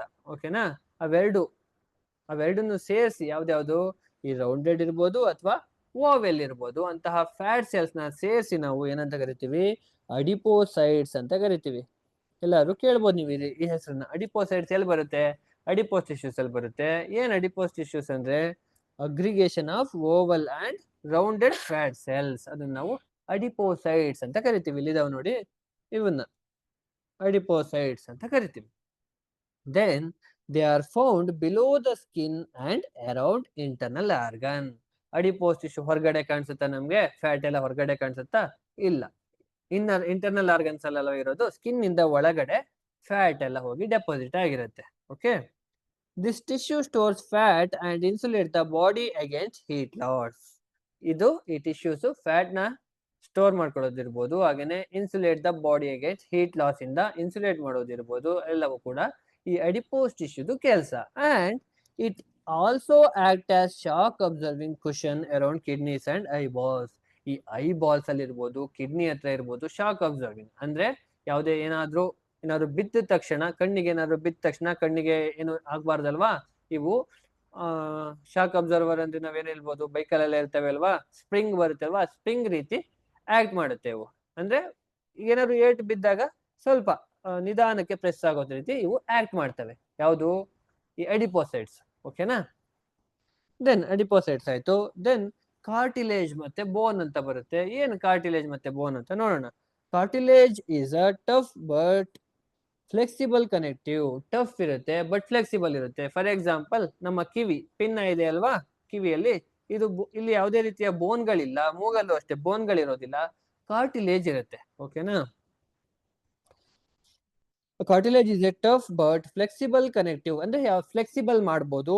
And flexible tissue in which solid matrix is filled with a widely space living cells. ಇದರಲ್ಲಿ living cells ಇರ್ತಕ್ಕಂಥದ್ದು. And cartilage is found in nose tip ಅಲ್ಲಿ ಇರ್ಬೋದು, ಹಾಗೇನೆ year pin ಅಂದ್ರೆ ಈ ಪಾರ್ಟ್ಗೆ ನಾವು ಇಯರ್ದು ಪಿನ್ನ ಅಂತ ಹೇಳ್ತೀವಿ. And rings of a wind pipe ಟ್ರೇಕಿಯಾದಲ್ಲಿ ಇರ್ಬೋದು. And end of long bones, ಆ ಬೋನ್ಸ್ ಅಲ್ಲಿ ಎಂಡ್ ಇರುತ್ತೆ ಅಲ್ವಾ, ಆ ಎಂಡಲ್ಲೂ ಕೂಡ ಕಾರ್ಟಿಲೇಜ್ ಪ್ರೆಸೆಂಟ್ ಇರುತ್ತೆ. ಇದರಲ್ಲಿ ನೀವು ವಿಶೇಷವಾಗಿ ಗಮನಿಸಬೇಕಾಗಿರೋದು ಏನಪ್ಪಾ ಅಂದ್ರೆ, ಶಾರ್ಕ್ ಫಿಶ್ ಅಂತ ಕೇಳಿರ್ತೀವಿ ಅಲ್ವಾ, ಆ ಶಾರ್ಕ್ ಫಿಶ್ ಅಲ್ಲಿ ಯಾವುದೇ ರೀತಿಯ ಬೋನ್ಸ್ ಗಳಿರಲ್ಲ. ಓಲ್ ಬಾಡಿ, ಈ ಸ್ಕೆಲಿಟನ್ ಇದೆಯಲ್ವಾ, ಅದು ಫುಲ್ ಕಾರ್ಟಿಲೇಜ್ ಇಂದಾನೆ ಆಗಿರುತ್ತೆ. That is, in shark fish the whole skeleton is cartilaginous. ಇದು important. And cartilage perform the function of providing support and flexibility in vertebrates body. Vertebrates ಅಂದ್ರೆ ಬೆನ್ನು ಮೂಳೆ ಇರ್ತಕ್ಕಂತಹ ಅನಿಮಲ್ಸ್ಗಳು. ಅಂತವರಲ್ಲಿ ಏನ್ ಮಾಡ್ತವೆ, ಅವಕ್ಕೆ ಸಪೋರ್ಟ್ ಕೊಡ್ತವೆ, ಫ್ಲೆಕ್ಸಿಬಿಲಿಟಿ ಮತ್ತೆ ಸಪೋರ್ಟ್ ಕೊಟ್ಟು ಅವಕ್ಕೆ ಯಾವುದೇ ರೀತಿ ಎಫೆಕ್ಟ್ ಆಗದೇ ಇರೋ ರೀತಿ ಕಾಪಾಡ್ತವೆ ಕಾರ್ಟಿಲೇಜ್ಗಳು. ಈ ಚಿತ್ರದಲ್ಲಿ ನೀವು ಅಬ್ಸರ್ವ್ ಮಾಡಬಹುದು, ಬೋನ್ಗಳ ಎಂಡಿಂಗ್, ಲಾಂಗ್ ಬೋನ್ಗಳು ಇರ್ತವಲ್ವಾ, ಆ ಬೋನ್ಗಳ ಎಂಡಿಂಗ್ ಅಲ್ಲಿ ಪ್ರೆಸೆಂಟ್ ಇರುತ್ತೆ. ಏನಕ್ಕೆ ಪ್ರೆಸೆಂಟ್ ಇರಬೇಕು? ಫ್ಲೆಕ್ಸಿಬಿಲಿಟಿ. ಏನಾದ್ರು ಬಿದ್ದಾಗ ಅಥವಾ ನಾವು ಕಾಲು ಕೈ ಎಲ್ಲ ಮಡಿಸ್ತಾ ಇರ್ತೀವಿ ಅಲ್ವಾ, ಈ ರೀತಿ ಮಡಿಸ್ಬೇಕು ಅಂದ್ರೆ ಇಲ್ಲಿ ನಮ್ಗೆ ಸಪೋರ್ಟಿಗೆ ಏನಿರುತ್ತೆ, ಕಾರ್ಟಿಲೇಜ್ ಇರುತ್ತೆ. ದೆನ್ ಕಾರ್ಟಿಲೇಜ್ ಆಯ್ತು. Next bones. ಮೂಳೆ ಬಗ್ಗೆ ನಮ್ಗೆಲ್ಲ ಗೊತ್ತೇ ಇರುತ್ತೆ. ಏನು ಬೋನ್ಸ್ ಅಂದ್ರೆ, ನಮ್ಮ ಬಾಡಿಯಲ್ಲಿ ನಮ್ಗೆ ತಿರ್ಗಾಡೋದಿಕ್ಕೆ, ಹಾಗೇನೆ ಕೂತ್ಕೋಬೇಕು ಅಂದ್ರೆ ಕೂತ್ಕೊಳ್ಳುವಾಗ, ನಿಂತ್ಕೋಬೇಕು ಅಂದ್ರೆ ನಿಂತ್ಕೊಳ್ಳುವಾಗ, ಇವೆಲ್ಲಕ್ಕೂ ಸಪೋರ್ಟ್ ಮಾಡುವಂತದ್ದು ಯಾವುದು? ಬೋನ್ ಅಲ್ವಾ. ಇಲ್ಲಿ ನೀವು ಅಬ್ಸರ್ವ್ ಮಾಡ್ಬೋದು ಚಿತ್ರದಲ್ಲಿ bones. Bone is A solid, strong and non flexible and rigid tissue. Bone solid and strong ಆಗಿರುತ್ತೆ ಅಲ್ವಾ, ಮೂಳೆಗಳು ಸ್ಟ್ರಾಂಗ್ ಇರ್ತವೆ ಅಲ್ವಾ, ವೀಕ್ ಇರ್ತವ. ನಾನ್ ಫ್ಲೆಕ್ಸಿಬಲ್ ಅಂದ್ರೆ ಬೆಂಡ್ ಮಾಡ್ಲಿಕ್ಕೆ ಆಗಲ್ಲ. ಈ ಮೂಳೆಗಳನ್ನ ನಾವು ಬೆಂಡ್ ಮಾಡ್ಲಿಕ್ಕೆ ಆಗತ್ತಾ? ಇಲ್ಲಿ ಬೆಂಡ್ ಮಾಡ್ಲಿಕ್ಕೆ ಆಗಲ್ಲ. ಇಲ್ಲಿ ಬೆಂಡ್ ಮಾಡ್ಬೋದು ಅಂದ್ರೆ ಇಲ್ಲಿ ಟೆಂಡನ್ಸ್ ಮತ್ತೆ ಲಿಗಮೆಂಟ್ಸ್ ಇರುತ್ತೆ ಅಲ್ವಾ, ಹಾಗಾಗಿ ನಾವು ಬೆಂಡ್ ಮಾಡ್ಲಿಕ್ಕೆ ಇಲ್ಲಿ ಸಹಾಯ ಆಗುತ್ತೆ. Then bones form a framework that support the body. ಬಾಡಿಗೆ ಸಪೋರ್ಟ್ ಮಾಡೋ ರೀತಿ ಒಂದು ಫ್ರೇಮ್ ವರ್ಕ್ ಇರುತ್ತೆ ಬೋನ್ಸ್ ಗಳಿಂದ. ಹಾಗಾಗಿ ನಾವು ತಿರ್ಗಾಡ್ಬೋದು, ಯಾವಾಗ ಬೇಕು ಅವಾಗ ವಾಕ್ ಮಾಡ್ಬೋದು, ನಿಂತ್ಕೋಬಹುದು, ಕೂತ್ಕೋಬಹುದು.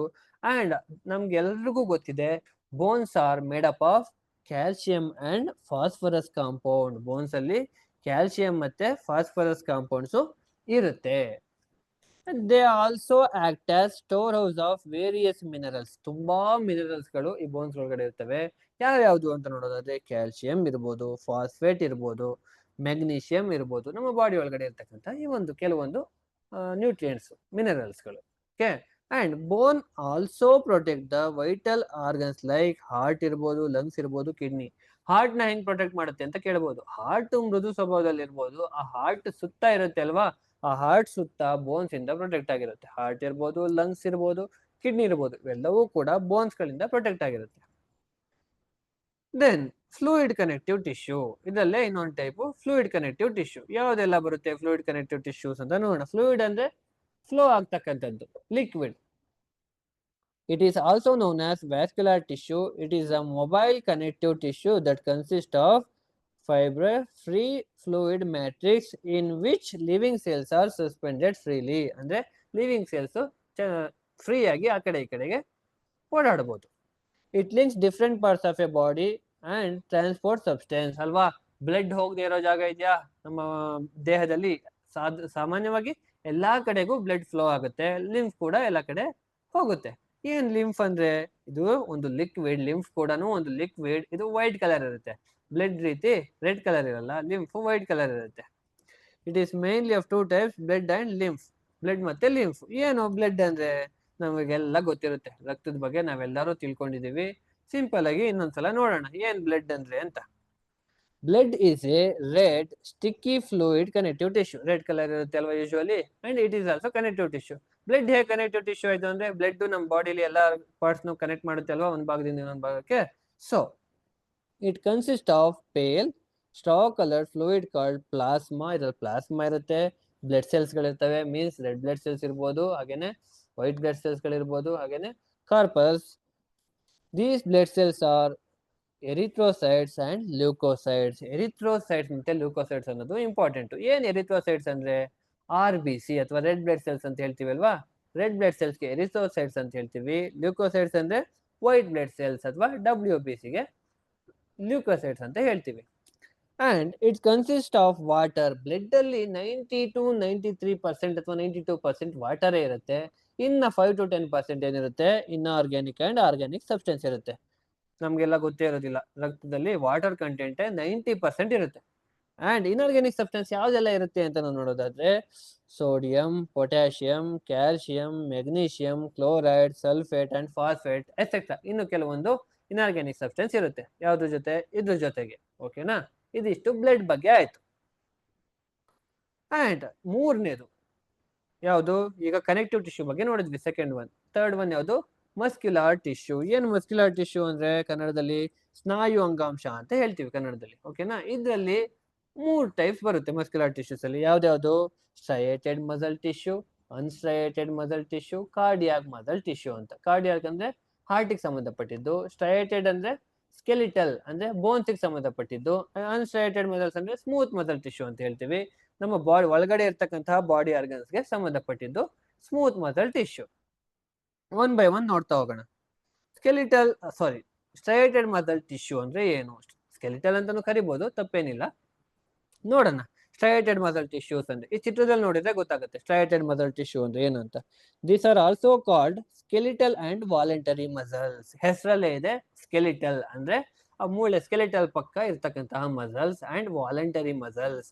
ನೋಡಿ, ಈಗ ನಾನು ಈ ಕೈಯನ್ನ ಈ ರೀತಿ ಮೇಲೆ ಎತ್ತಬೇಕು ಅಂದ್ರೆ ಈ ರೀತಿ ನಾನು ಎತ್ತಬಹುದು ಅಲ್ವಾ.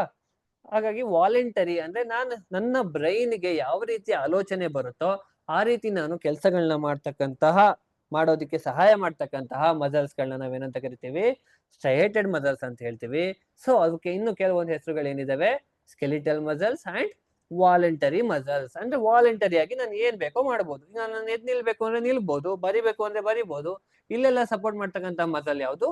ಈ ವಾಲಂಟರಿ ಮಸಲ್ ಅಥವಾ ಸ್ಕೆಲಿಟಲ್ ಮಸಲ್ ಅಥವಾ ಸ್ಟ್ರೈಯೇಟೆಡ್ ಮಸಲ್. ಎಲ್ಲವೂ ಕೂಡ ಒಂದೇ, ಬೇರೆ ಬೇರೆ ಹೆಸರಿಂದ ಕರಿತೀವಿ. Okay. These muscles are called voluntary because their construction under the control of mind. ನಮ್ಮ ಮೈಂಡ್ಗೆ ಅಥವಾ ವಿಲ್ಗೆ ಯಾವ ರೀತಿ ಅನ್ಸುತ್ತೋ ಆ ರೀತಿ ಮಾಡ್ಬೋದು. ಅದಕ್ಕೆ ನಾವು ಇವನ್ನ ವಾಲಂಟರಿ ಮಸಲ್ಸ್ ಅಂತ ಕರಿತೀವಿ. Mostly attach to bones and helped in the body movement. ಬೋನ್ಸ್ಗೆ ಹೆಚ್ಚಿನದಾಗಿ ಅಟ್ಯಾಚ್ ಆಗಿರುತ್ತೆ, ಕೈಯಲ್ಲಿ, ಕಾಲಲ್ಲಿ ಅಲ್ವಾ, ತಲೆಯಲ್ಲಿ. ನಾವೆಲ್ಲರೂ ತಿರುಗಾಡಬೇಕು ಅಂದ್ರೆ ಕಾಲಲ್ಲಿ ಎಲ್ಲ ಆ ರೀತಿಯ ಮಸಲ್ಸ್ಗಳು ಅಟ್ಯಾಚ್ ಆಗಿರುತ್ತೆ. Then striated muscles form nearly 50% of the entire body. ನಮ್ಮ ಬಾಡಿಯಲ್ಲಿ 50% ಈ ಸ್ಟ್ರೈಟೆಡ್ ಮಸಲ್ಸ್ ಇರುತ್ತೆ. ಓಕೆನಾ. ಎಲ್ಲಾದ್ರೂ ಬೇರೆ ಕಡೆ ನಿಮ್ಗೆ ಎಕ್ಸಾಮ್ ಅಲ್ಲಿ ವಾಲಂಟರಿ ಮಸಲ್ಸ್ ಅಂತ ಬೇಕಾದ್ರೂ ಕೇಳ್ಬೋದು, ಸ್ಕೆಲಿಟಲ್ ಮಸಲ್ಸ್ ಅಂತನಾದ್ರೂ ಕೇಳ್ಬೋದು. ಓಕೆನಾ. ಸ್ಟ್ರೈಟೆಡ್ ಮಸಲ್ಸ್ ಅಂತನಾದ್ರೂ ಕೇಳ್ಬೋದು. ಇವೆಲ್ಲವೂ ಕೂಡ ಒಂದೇ. And it's present in the external organs of the body, especially in the limbs ಅಲ್ಲಿ ಇರ್ಬೋದು, ಬಾಡಿ ವಾಲ್ ಅಲ್ಲಿ ಇರ್ಬೋದು, ಫೇಸ್ ಅಲ್ಲಿ ಇರ್ಬೋದು, ನೆಕ್ ಅಲ್ಲಿ ಇರ್ಬೋದು, ಹ್ಯಾಂಡ್ ಅಲ್ಲಿ ಇರ್ಬೋದು, ಲೆಗ್ಸ್ ಅಲ್ಲಿ ಇರ್ಬೋದು. ಇವೆಲ್ಲದಲ್ಲೂ ಕೂಡ ಈ ಸ್ಟ್ರೈಟೆಡ್ ಮಸಲ್ ಟಿಶ್ಯೂ ಪ್ರೆಸೆಂಟ್ ಇರುತ್ತೆ. ದೆನ್ ಅನ್ಸ್ಟ್ರೈಟೆಡ್ ಮಸಲ್ ಟಿಶ್ಯೂ ಅವೆಲ್ಲವೂ ಕೂಡ ವಾಲಂಟರಿ ಆದ್ರೆ, ಈ ಅನ್ಸ್ಟ್ರೈಟೆಡ್ ನಮ್ಮ ಬಾಡಿ ಇನ್ನರ್, ನಮ್ಮ ಬಾಡಿ ಒಳಗಡೆ ನಮ್ಮ ಮೈಂಡ್ ಕಂಟ್ರೋಲ್ಗೆ ಯಾವ ಇರಲ್ವೋ ಅವೆಲ್ಲವೂ ಕೂಡ unstriated and involuntary. These are also known as smooth muscle tissue ಅಂದ್ರೂ ಅನ್ಸ್ಟ್ರೈಟೆಡ್, ಇನ್ವಾಲಂಟರಿ ಅಂದ್ರೂ ಅನ್ಸ್ಟ್ರೈಟೆಡ್. ಇವ್ಯಾವು ಕೂಡ ನಮ್ಮ ಬ್ರೈನ್ ಕಂಟ್ರೋಲ್ ಸಿಗೋದಿಲ್ಲ. ನಾವು ಈಗ ಫಾರ್ ಎಕ್ಸಾಂಪಲ್ ನಾವು ಒಂದು ಫುಡ್ ತಿಂದಿರ್ತೀವಿ, ಆ ಫುಡ್ ಡೈಜೆಸ್ಟ್ ಆಗ್ಬೇಕು, ಅದು ನಮ್ ಕಂಟ್ರೋಲ್ ಅಲ್ಲಿ ಇರುತ್ತಾ? ತಿನ್ನೋದು ಮಾತ್ರ ನಮ್ ಕಂಟ್ರೋಲ್ ಅಲ್ಲಿ ಇರುತ್ತೆ, ತಿಂದ ಮೇಲೆ ಡೈಜೆಸ್ಟ್ ಆಗ್ಬೇಕಲ್ವಾ? ಅವೆಲ್ಲವೂ ಕೂಡ ಅನ್ಸ್ಟ್ರೈಟೆಡ್ ಮಸಲ್ಸ್. ಡೈಜೆಸ್ಟ್ ಆಗ್ಬೇಡ ಅಂತ ನೀವು ನಿಮ್ಮ ಡೈಜೆಸ್ಟಿವ್ ಸಿಸ್ಟಮ್ ಹೇಳಿದ್ರೆ ಡೈಜೆಸ್ಟ್ ಆಗದೆ ಇರುತ್ತಾ? ಆ ರೀತಿ ಡೈಜೆಸ್ಟ್ ಆಗದೆ ಇರೋಲ್ಲ. ಇವೆಲ್ಲವೂ ಕೂಡ ಅನ್ಸ್ಟ್ರೈಟೆಡ್ muscles. These are also called involuntary muscles as their movement are not controlled by our mind. ನಮ್ಮ ಮೈಂಡ್ ಇಂದ ಕಂಟ್ರೋಲ್ ಮಾಡ್ಲಿಕ್ಕೆ ಆಗೋದಿಲ್ಲ. Present in internal organs like walls of all tubular organs such as the stomach, intestine, blood vessels, organs concerned with the urination and reproduction. ಆ reproduction organs ಅಲ್ಲಿ ಇರ್ಬೋದು, urination organs ಅಲ್ಲಿ ಇರ್ಬೋದು, ಅವೆಲ್ಲದಲ್ಲೂ ಕೂಡ ಇರ್ತಕ್ಕಂಥ ಮಸಲ್ಸ್ ಯಾವುದು? Unstriated muscles. In the intestine, these muscles help to push the food down along the alimentary canal. ಆ alimentary canal ಅಲ್ಲಿ ಫುಡ್ ನ ಪುಷ್ ಮಾಡ್ಲಿಕ್ಕೆ ಅನ್ಸ್ಟ್ರೈಟೆಡ್ ಮಸಲ್ಸ್ ಹೆಲ್ಪ್ ಆಗುತ್ತೆ. ಓಕೆನಾ. ಈ ಇನ್ವಾಲಂಟರಿ ಅಂತ ಹೇಳ್ತಾ ಅಲ್ವಾ, ಇನ್ವಾಲಂಟರಿ ಇನ್ನೊಂದು ಬರುತ್ತೆ ಕಾರ್ಡಿಯಾಕ್ ಮಸಲ್. ಇವು ಒಂಥರ ಸ್ಪೆಷಲೈಸ್ಡ್ ಮಸಲ್. ಇವು ಹೃದಯಕ್ಕೆ ಮಾತ್ರ ಸಂಬಂಧಪಟ್ಟಂತಹ ಮಸಲ್ಸ್. ಓಕೆನಾ. These are involuntary muscles. These muscles shows the characteristics of both striated and smooth muscles. Smooth muscles ರೀತಿನೂ ಕ್ಯಾರೆಕ್ಟರ್ಸ್ ಇದೆ ಇದರಲ್ಲಿ, ಸ್ಟ್ರೈಟೆಡ್ ಮಸಲ್ಸ್ ರೀತಿನೂ ಇದೆ. Okay. Cardiac muscles are found only in the walls of the heart, pulmonary veins, superior vena cava, and cardiac muscles contract and relax rapidly continuously with rhythm. ಈ cardiac muscles ಏನಾಗುತ್ತೆ, ಹಾಗಾಗಿ ಏನಾಗ್ತಾ ಇರುತ್ತೆ, rapidly release ಆಗ್ತಾ ಇರುತ್ತೆ, relax ಆಗ್ತಾ ಇರುತ್ತೆ. But it never get ಫೆಟಿಗ್. ಇದಕ್ಕೆ ಸುಸ್ತೇ ಆಗೋದಿಲ್ಲ. ಈಗ ನಮ್ಮ ಹಾರ್ಟ್ ಬೀಟ್ ಆಗ್ತಾ ಇರುತ್ತೆ ಅಲ್ವಾ, ಹಾರ್ಟ್ ಬೀಟ್ ಆಗೋದು ಸ್ಟಾಪ್ ಆಗುತ್ತಾ ಸುಸ್ತಾಗಿದೆ ಅಂತ? ಇಲ್ಲ. ಈ ರೀತಿ ಮಸಲ್ಸ್ ಗಳು ಸ್ಟಾಪ್ ಆಗೋದಿಲ್ಲ, ಯಾವುದೇ ರೀತಿ ಫೆಟಿಗ್ ಆಗೋದಿಲ್ಲ. ಫೆಟಿಗ್ ಅಂದ್ರೆ ಸುಸ್ತಾಗೋದಿಲ್ಲ ಅಂತ. ಓಕೆ. ಇದಿಷ್ಟು ಮಸಲ್ ಟಿಶ್ಯೂ ಬಗ್ಗೆ ಆಯ್ತು, ಸ್ನಾಯು ಅಂಗಾಂಶದ ಬಗ್ಗೆ ಆಯ್ತು. And last one nerves tissue, ಅಥವಾ ಏನಂತ ಹೇಳ್ತೀವಿ ಕನ್ನಡದಲ್ಲಿ? ನರ ಅಂಗಾಂಶ ಅಂತ ಹೇಳ್ತೀವಿ. ಓಕೆನಾ. ಈ ನರ್ವ್ ಟಿಶ್ಯೂ ಬಗ್ಗೆ ನಮ್ಗೆಲ್ಲ ಗೊತ್ತೇ ಇರುತ್ತೆ. ಎಲ್ಲಿರ್ತವೆ ಈ ನರ್ವ್ಗಳು? ನಮ್ಮ ಬ್ರೈನ್ ಅಲ್ಲಿ ಇರ್ಬೋದು, ಸ್ಪೈನಲ್ ಕಾರ್ಡ್ ಅಲ್ಲಿ ಇರ್ಬೋದು, ಅಲ್ಲೆಲ್ಲವೂ ಕೂಡ ಈ ನರ್ವ್ಸ್ ಗಳು ಪ್ರೆಸೆಂಟ್ ಇರುತ್ತೆ. ಈ nerve tissue is a specialised type of tissue that receive stimulus. ಯಾವ್ದಾದ್ರು ಎಕ್ಸ್ಟರ್ನಲ್ ಚೇಂಜಸ್ ಆಯ್ತು ಅಂದ್ರೆ ನಮಗೆ ಗೊತ್ತಾಗುತ್ತೆ ಅಲ್ವಾ, ಅದಕ್ಕೆ ರೀಸನ್ ಏನು? ಈ ನರ್ವ್ ಟಿಶ್ಯೂಗಳೇ. ಓಕೆನಾ. ಸ್ಟಿಮ್ಯುಲಸ್ ಅಂದ್ರೆ external change. And transmit it from one part of tissue to other part. ಅಲ್ಲಿ ನಮ್ಗೆ ರಿಸೀವ್ ಆಗಿದ್ದು ಏನಾದ್ರು ನಾವು ನೋಡ್ತೀವಿ ಅಂದ್ರೆ ನೋಡಿದ ಮೇಲೆ ಏನ್ ಮಾಡಬೇಕು ಅನ್ನೋದು ಸಿಗ್ನಲ್ ಕೊಡೋದಿರ್ಬೋದು, ಅಥವಾ ಏನೋ ಬರಿಬೇಕು ಅಂದ್ರೆ ಬರೆದ ಮೇಲೆ ಏನ್ ಮಾಡಬೇಕು ಅಂತ ಸಿಗ್ನಲ್ ಕೊಡೋದಿರ್ಬೋದು. ಅವೆಲ್ಲವೂ ಕೂಡ ಈ ನರ್ವ್ ಟಿಶ್ಯೂಸ್ ಕೆಲಸ. The nervous system is composed of highly specialized cells called nerve cells ಅಥವಾ ನ್ಯೂರಾನ್ಸ್. ಈ ನರ್ವಸ್ ಸಿಸ್ಟಮ್ ಅಲ್ಲಿ ನಾವು ಬೇಸಿಕ್ ಯೂನಿಟ್ ಆಗಿ ನ್ಯೂರಾನ್ಸ್ ಅಂತ ಹೇಳ್ತೀವಿ, ಅಥವಾ ಕಾಮನ್ ಆಗಿ ನರ್ವ್ ಸೆಲ್ಸ್ ಅಂತ ಹೇಳ್ತೀವಿ. ಈ ನರ್ವ್ ಸೆಲ್ಸ್ ಗಳು ಏನ್ ಮಾಡ್ತವೆ, ಈ ನಮ್ಮ ಬ್ರೈನ್ ಮತ್ತೆ ಸ್ಪೈನಲ್ ಕಾರ್ಡ್ ಎಲ್ಲ ಇದೆ ಅಲ್ವಾ, ಅಲ್ಲಿ ಮೆಸೇಜ್ ಸೆಂಡ್ ಮಾಡ್ಲಿಕ್ಕೆ ಈ ನ್ಯೂರಾನ್ಗಳು ಹೆಲ್ಪ್ ಮಾಡ್ತವೆ. They are responsible for coordinating and controlling many body of the function. ನಮ್ಮ ಬಾಡಿಯಲ್ಲಿ ಎಲ್ಲಾ ಬಾಡಿ ಪಾರ್ಟ್ಸ್ ಕಂಟ್ರೋಲ್ ಮಾಡಿ ಕೋಆರ್ಡಿನೇಟ್ ಮಾಡ್ತಾ ಇರ್ತಕ್ಕಂಥವು ಯಾವುವು ಅಂದ್ರೆ ಈ ನರ್ವಸ್ ಟಿಶ್ಯೂಸ್ ಗಳೇ, ಅದರಲ್ಲೂ specially neurons. Neurons are the longest cell of the body and have ability to receive stimulus from within or outside the body. ನಮ್ಮ ಬಾಡಿಯಲ್ಲಿ ಬರ್ತಕ್ಕಂತಹ ಸ್ಟಿಮ್ಯುಲಸ್ ಇರ್ಬೋದು ಅಥವಾ ಹೊರಗಡೆ ಬರ್ತಕ್ಕಂತಹ ಸ್ಟಿಮ್ಯುಲಸ್ ಇರ್ಬೋದು, ಅವನ್ನ ರಿಸೀವ್ ಮಾಡ್ತಕ್ಕಂಥ ಕೆಲಸ ಯಾವ್ದು ಮಾಡ್ತವೆ? ನ್ಯೂರಾನ್ಸ್ ಮಾಡ್ತವೆ. And it is primarily found in the brain and spinal cord. ನಮ್ಮ ಬಾಡಿಯಲ್ಲಿ ಎಲ್ಲಾ ಕಡೆನೂ ಕೂಡ ನರ್ವ್ ಟಿಶ್ಯೂಸ್ ಪ್ರೆಸೆಂಟ್ ಇರುತ್ತೆ. ಹೆಚ್ಚಿನದಾಗಿ ಎಲ್ಲಿ ಪ್ರೆಸೆಂಟ್ ಇರುತ್ತಪ್ಪ ಅಂದ್ರೆ ಬ್ರೈನ್ ಮತ್ತೆ ಸ್ಪೈನಲ್ ಕಾರ್ಡ್ ಅಲ್ಲಿ ಪ್ರೆಸೆಂಟ್ ಇರುತ್ತೆ. ಓಕೆನಾ? ಇದಿಷ್ಟು ನರ್ವ್ ಟಿಶ್ಯೂಸ್ ಬಗ್ಗೆ ಆಯ್ತು. ಇವೆಲ್ಲವೂ ಕೂಡ ಅನಿಮಲ್ ಟಿಶ್ಯೂಸ್. ಅನಿಮಲ್ ಟಿಶ್ಯೂಸ್ ಅಲ್ಲಿ ನಾವು ಎಪಿಥೆಲಿಯಲ್ ಟಿಶ್ಯೂ ನೋಡಿದ್ವಿ, ಕನೆಕ್ಟಿವ್ ಟಿಶ್ಯೂ ನೋಡಿದ್ವಿ, ಮಸ್ಕ್ಯುಲರ್ ಟಿಶ್ಯೂ ನೋಡಿದ್ವಿ, ಅದಾದ ನಂತರ ನರ್ವ್ ಟಿಶ್ಯೂಸ್ ನೋಡಿದ್ವಿ. ಅದ್ರಲ್ಲಿ ಒಂದಷ್ಟು ಟೈಪ್ಸ್ ಬಂದ್ವು, ಅದಕ್ಕೆ ಮತ್ತೆ ಒಂದಷ್ಟು ಎಕ್ಸಾಂಪಲ್ಗಳಿದ್ವು. ಇದನ್ನ ಒಂದು ಸ್ಕ್ರೀನ್ ಶಾಟ್ ತಕೊಂಡ್ರೆ ನಿಮ್ಗೆ ಓದ್ಲಿಕ್ಕೆ ಸುಲಭ ಆಗುತ್ತೆ. ಓಕೆನಾ? ಇವಾಗ ಇಲ್ಲಿಗೆ ಪ್ಲಾಂಟ್ ಟಿಶ್ಯೂಸ್ ಮತ್ತೆ ಅನಿಮಲ್ ಟಿಶ್ಯೂಸ್ ಇಲ್ಲಿಗೆ ಮುಗಿಯುತ್ತೆ. ಇವಾಗ ನಿಮ್ಗೆ ಚಾಟ್ ಬಾಕ್ಸ್ ಅಲ್ಲಿ ಒಂದು ಲಿಂಕ್ ಹಾಕ್ತಾರೆ. ಆ ಲಿಂಕ್ ಅನ್ನ ದಯವಿಟ್ಟು ಇವಾಗ್ಲೇನೆ ಫಿಲ್ ಮಾಡಿ. ಅದಾದ ನಂತರ ನೀವು ಲೆಫ್ಟ್ ಆಗ್ಬೋದು. ಓಕೆನಾ? ಇವಾಗ ಲಿಂಕ್ ಹಾಕ್ತಾರೆ, ಆ ಲಿಂಕ್ ಅನ್ನ ಫಿಲ್ ಮಾಡಿ.